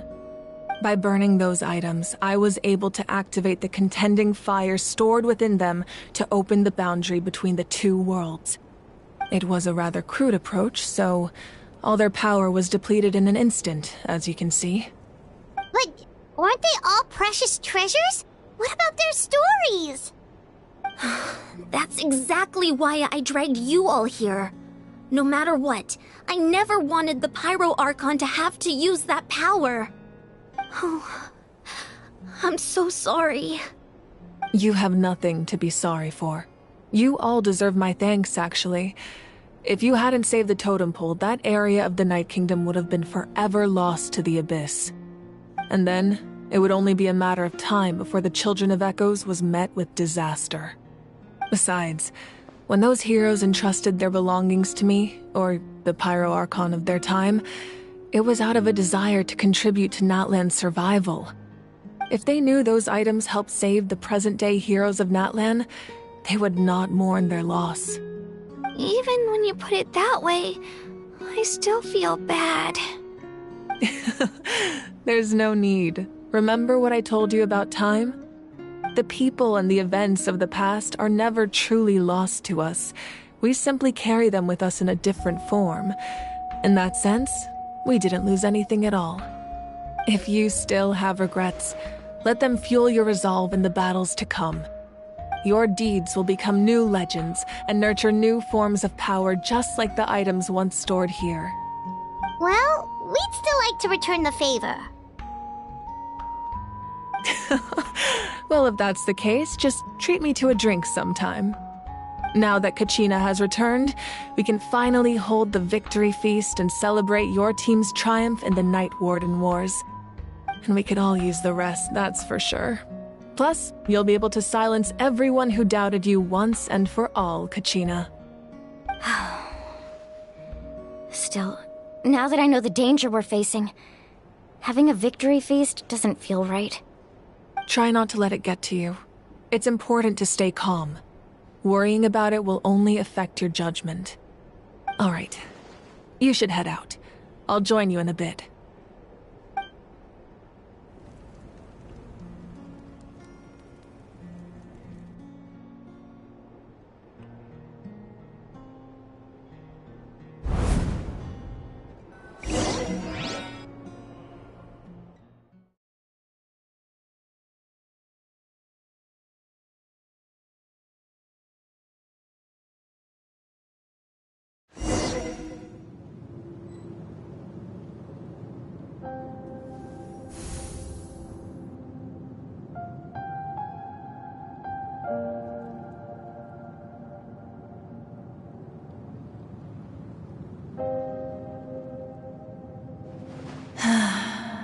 When I was young, I used to sit by the hot springs and listen to the stories of warriors from all over Natlan.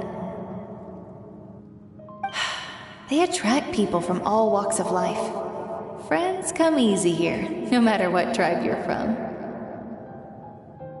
The people of the springs have never claimed the hot springs as their own private property.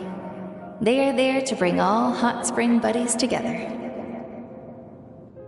It's been really nice, seeing the children of my tribe get older. It's helped me gradually understand the true value of the springs. I've witnessed their energy, their determination, their absolute passion for life. Even when they cause trouble, I never managed to hold on to my anger for long. It's unbelievable how quickly they worm their way back into my good graces. I'm certain Mualani will become a great warrior when she grows up. She possesses infinite potential. I can see it. One day, when I'm no longer in fighting form, I'll come here and tell stories to all the children, just like those warriors did for me. So, you better get busy, Pyro Archon, or I'll end up running out of stories.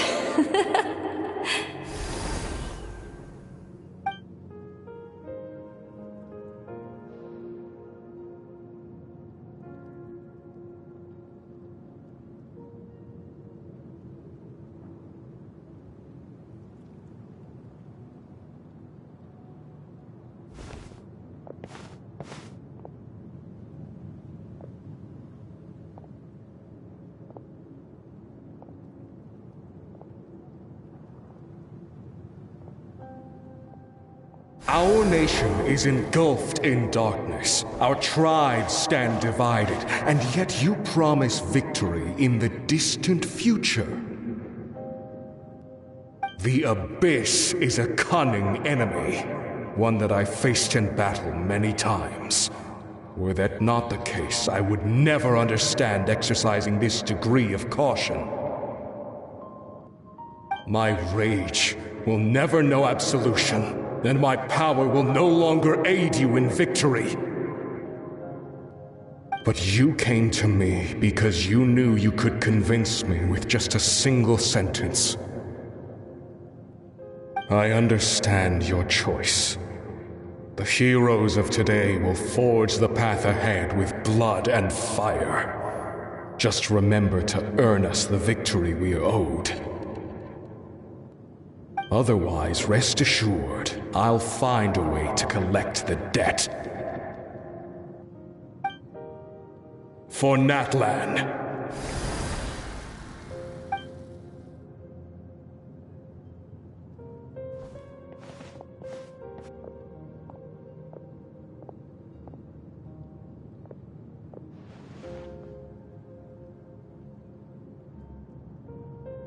So, you're gonna head 500 years in the future to surface the Pyro Archon again?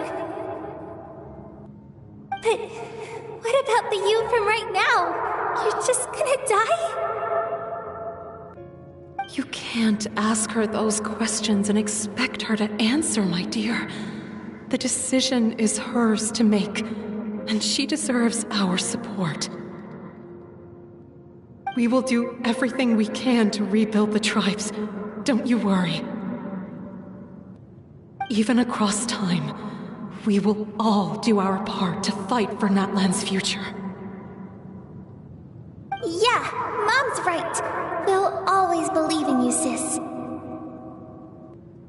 Oh, seriously though, Dad should be here. Where is he? I imagine he didn't know what to say, so he chose not to come at all. Don't take it to heart, my dear. That's just who he is.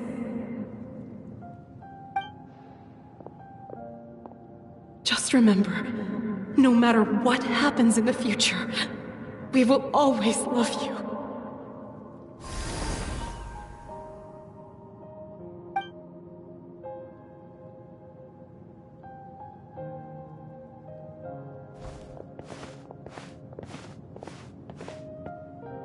I'll come find you one day. I know I can't live that long, but I'll think of something. There has to be a way for us to meet again one day. If there's an answer out there somewhere, I'm gonna find it. So, don't forget about me.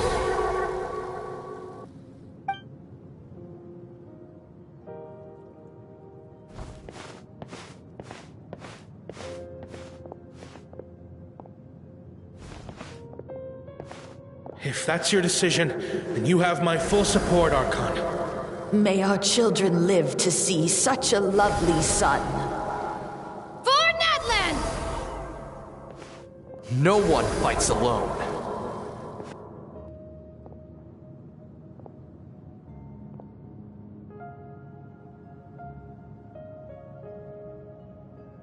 The rules are my legacy.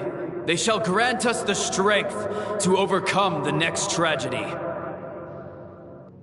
War forged the 6 tribes, taught us how to fight, instilled in us what it means to love. Who will be the one to bring this to an end?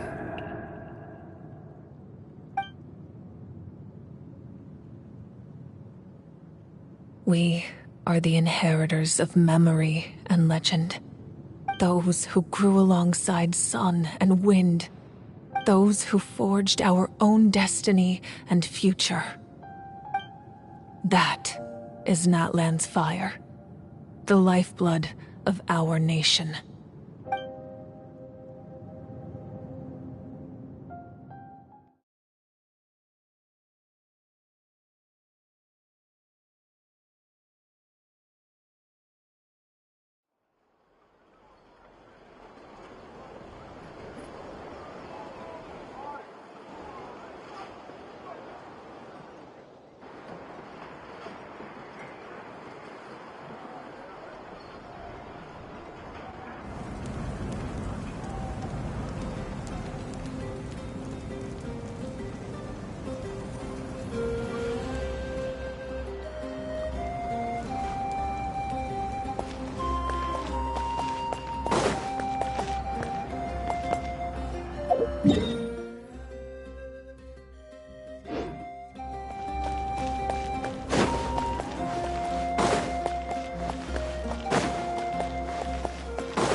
I knew Chaska would be here, so I just came to deliver some medicine. I was about to leave, actually. No, it's not that I don't want to celebrate Kachina and the others. I'm so glad she made it back. It's just... well, I'll make things awkward if I'm around my sister right now. Ah, well, you two had a fight, so Paimon can understand. She didn't cause any trouble during your trip, right? Yeah, she was super helpful. She gave us a lot of useful information about the Abyss. That's good. That's all I needed to know. Is there a reason you asked? You were pretty outspoken when we first met, but now it's like you're holding something back. Maybe it seemed unreasonable, picking that fight with her before you left, but I did it for a reason. Her impulse to fight is extremely strong. Her mental strength helps her rein it in, but she still loses control sometimes. I had no idea what you might face in the Night Kingdom, so I didn't want to take any chances. So what you're saying is... Okay, so maybe it sounds a little stupid, but it works pretty well. It helps her keep her cool for a little while, at least. Anyway, I'm just glad you were able to make it back safe and sound. That's all I wanted. What? Do you really have to go that far? Can't you just talk it out? No way. Chaska never opens up about her own pain, especially to her family. She can't learn about this, or it'll be even harder to help her. I appreciate the understanding, and don't worry. I'll find a way to help her ease this burden. Anyway, I need to get going. Enjoy the celebration. Oh, and if you ever need a doctor, you know who to find. Huh. Who would have thought there was a deeper reason behind their arguing? In the end, it's all the Abyss's fault. Paimon's had enough of them.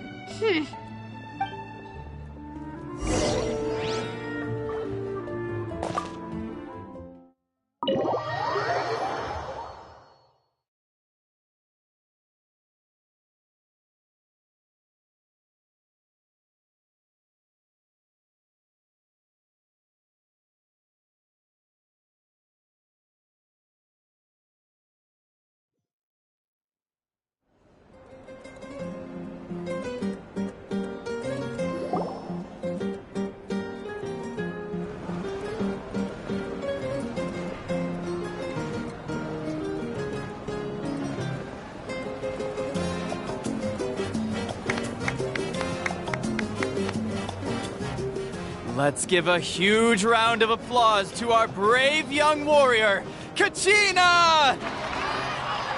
Woohoo! Well done, Kachina. Thank you, everyone. I'm so glad I finally made it. I always knew you could do it. With so much potential at your age, you have a great future ahead of you. You're one to talk. Don't think I didn't know you were the first person to abandon your team. I'll be dealing with you when we get back. I had no choice. My friend invited me. I couldn't just say no. Oh, really? So you weren't just trying to get ahead in the first round? I wasn't, I swear. I just happened to find that bearer injured in the wild, so I stopped to bandage his wounds.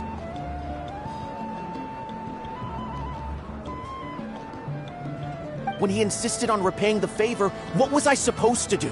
I'm just one person. I figured Kachina would have no trouble replacing me. But the fact of the matter is that after your departure, everyone else started thinking about swapping teams too. I'm really sorry, Kachina. It was wrong of us to abandon you like that. It's amazing that you still made it all the way through to the Night Warden Wars. That's the highest honor.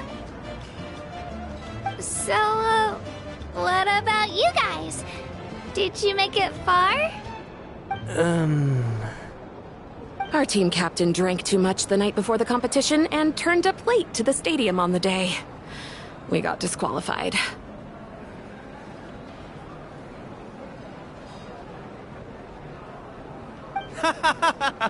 Serves you all right. No sympathy for me.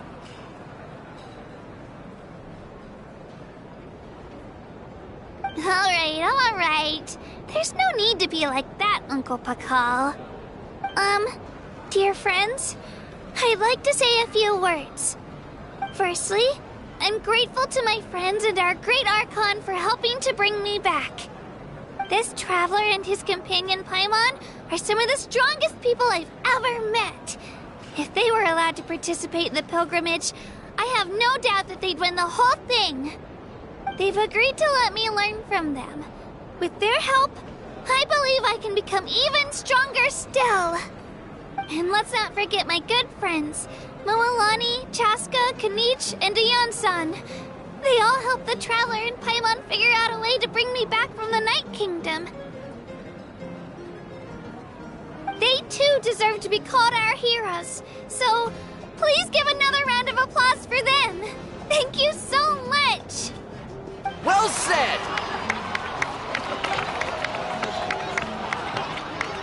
I'll drink to that.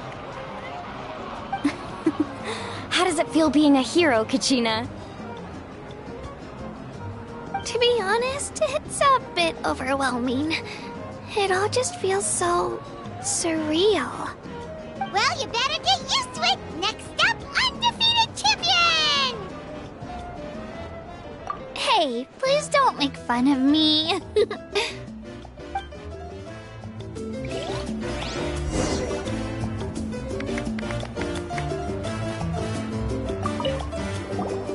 My apologies. I knew more than I let on. Everything comes at a price, and most heroes aren't people who set out to become a hero. If you cling too tightly to your goal, you end up losing things that are far more precious. But in any case, we're now on the same page. I wonder how long before the two final heroes appear. From the Flower Feather Clan and the Masters of the Night Wind.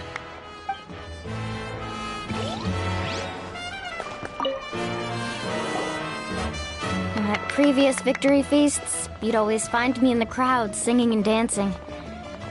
But after what I found out today, it's too much. I'm still trying to process it. It does feel weird seeing you so out of sorts. Is this another pearl of wisdom based on your adventuring experience? Well, Paimon agrees with the Traveler. Everyone's come together to celebrate Kachina's achievements. That's gotta be a first. You're right. Kachina looks really happy. And now I'm being the moody one. Ugh, enough doom and gloom. Time to shake it off.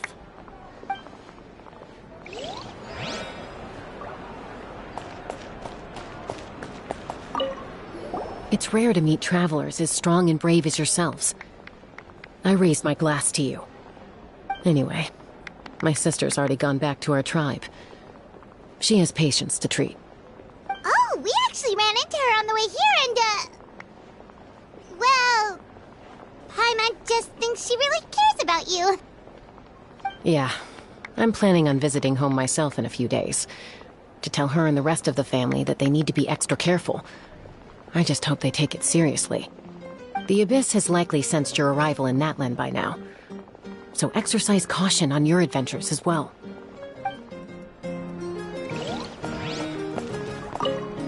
It cost us a lot, but we got Kachina back safely, and that's what matters.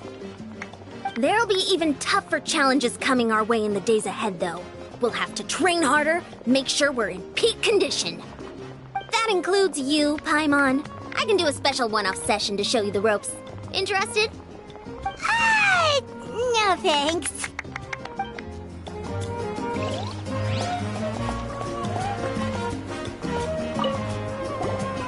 I've been through so much all at once. Everything still kind of feels like a dream. Are you still feeling unwell? Nope, all better now. I told you I bounced back pretty quick, so don't worry about me. I bet you guys must be tired, though. Make sure you get some good rest tonight. You gotta recharge so you'll be in the mood to have fun.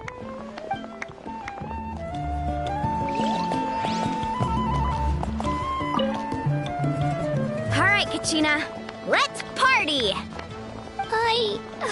I'm a little embarrassed. Don't be. Come on, you're the star of the show today.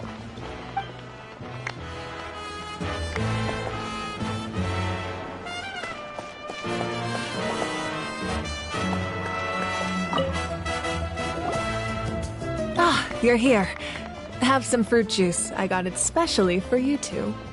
How did you know? That's Paimon's favorite! You look like you've still got questions. Ask away.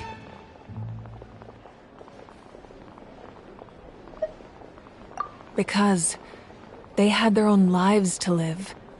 The thought of telling them, abandon your families and everyone you love, and come with me to the end of time, for in 500 years Natlan will be destroyed, it seemed too cruel. You could just as easily point out that everything in this world would come to an end eventually. But life is short, and beyond a point it just doesn't seem real. Imagine if I said, let's leave right now, and go save the sun because it'll flame out in a few million years. It would sound quite ridiculous. I couldn't make them shoulder that burden with me.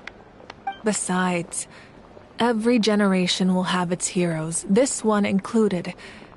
The plan could still work without them. Or, of course, without me. But since I was the one who came up with the plan, I felt duty-bound to see it through to the end. Paimon's suddenly remembering that portrait in your room. Was that your family from back then? Yes, it was. So when you asked me who my sister grew up to be, the truth is that very little information survives. From what I've been able to piece together, I can conclude with a reasonable degree of confidence that she ended up as an architect and artist. She played an instrumental role in rebuilding the scions of the Canopy tribe, designing and building many houses. But of course, none of her buildings are around anymore. Still, it was an impressive achievement, and I'm very proud of her. You feel loss keenly. It seems to stir up feelings of regret in you. But this is something I have long since come to terms with. This is a war, and there can be no war without loss. I am already far more fortunate than those who lost their lives to the Abyss.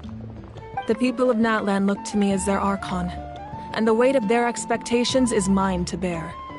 I must see our fate through to the very end, no matter what I may find there. Yeah, doesn't that mean the way everything ends has already been written, including your plan? I suppose, but so what? Don't forget, time takes many forms. The past, present, and future coexist, and all are equally important. Even if the future ends in destruction, there's still no reason to give up on the here and now. And it's precisely because we humans cannot know our fate that we will never give up on our struggle. This is a pivotal moment. We are still 2 heroes short. Well, 3 to be precise. There's one further hero who I'm hoping to get on my side, whatever it takes.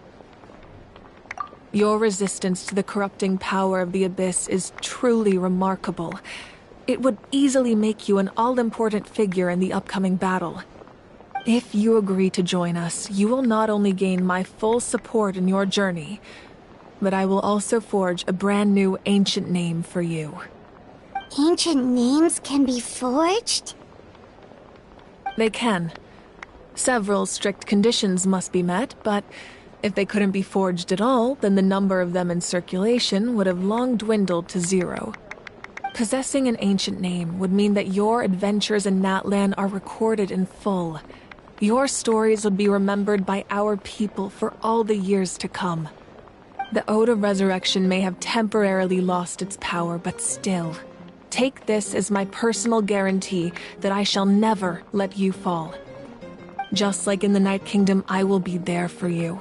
That is a promise I will fulfill at all costs. This nation always honors its heroes.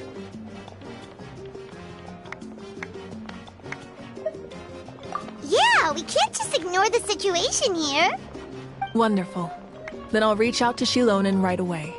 She's the one who will forge the name. We've never forged an ancient name for an Outlander before, but I trust she'll find a way.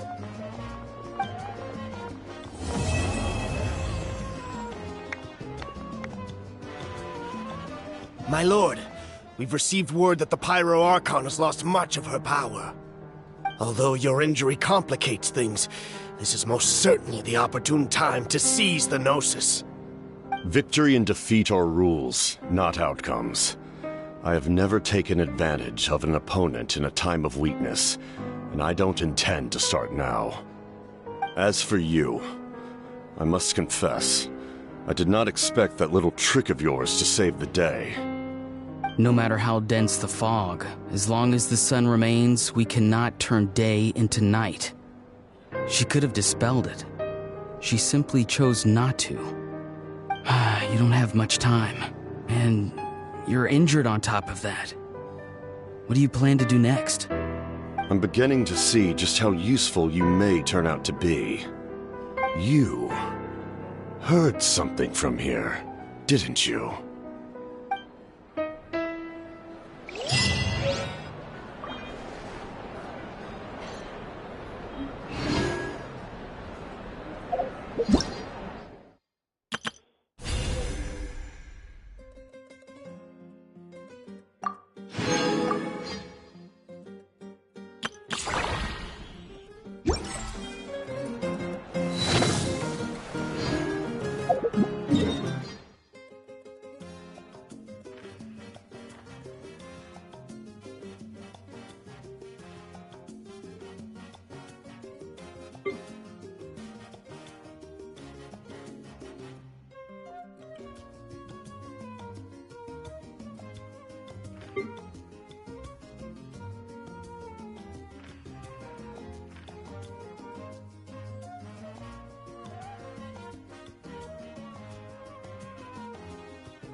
Add Astra.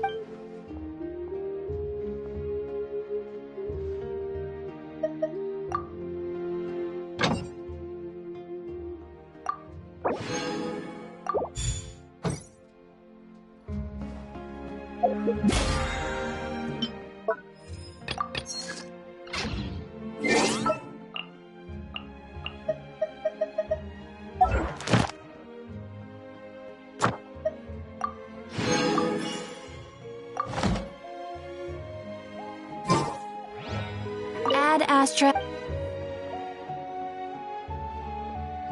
Thank you for completing today. Add Astra.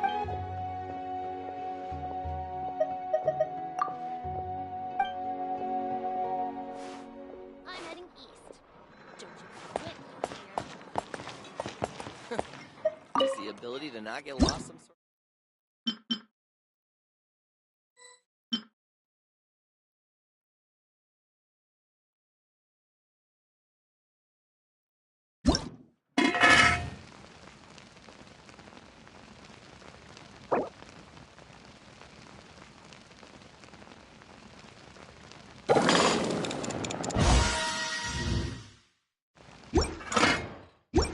might want to get a guide if you're not familiar with the area.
Staring into my eyes is ill-advised.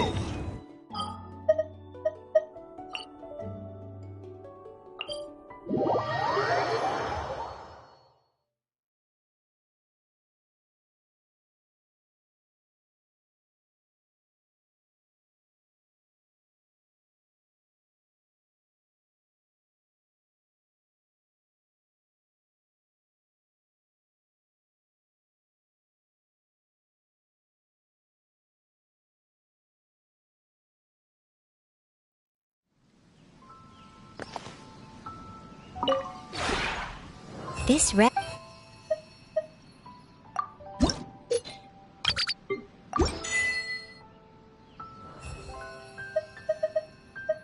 If you ever...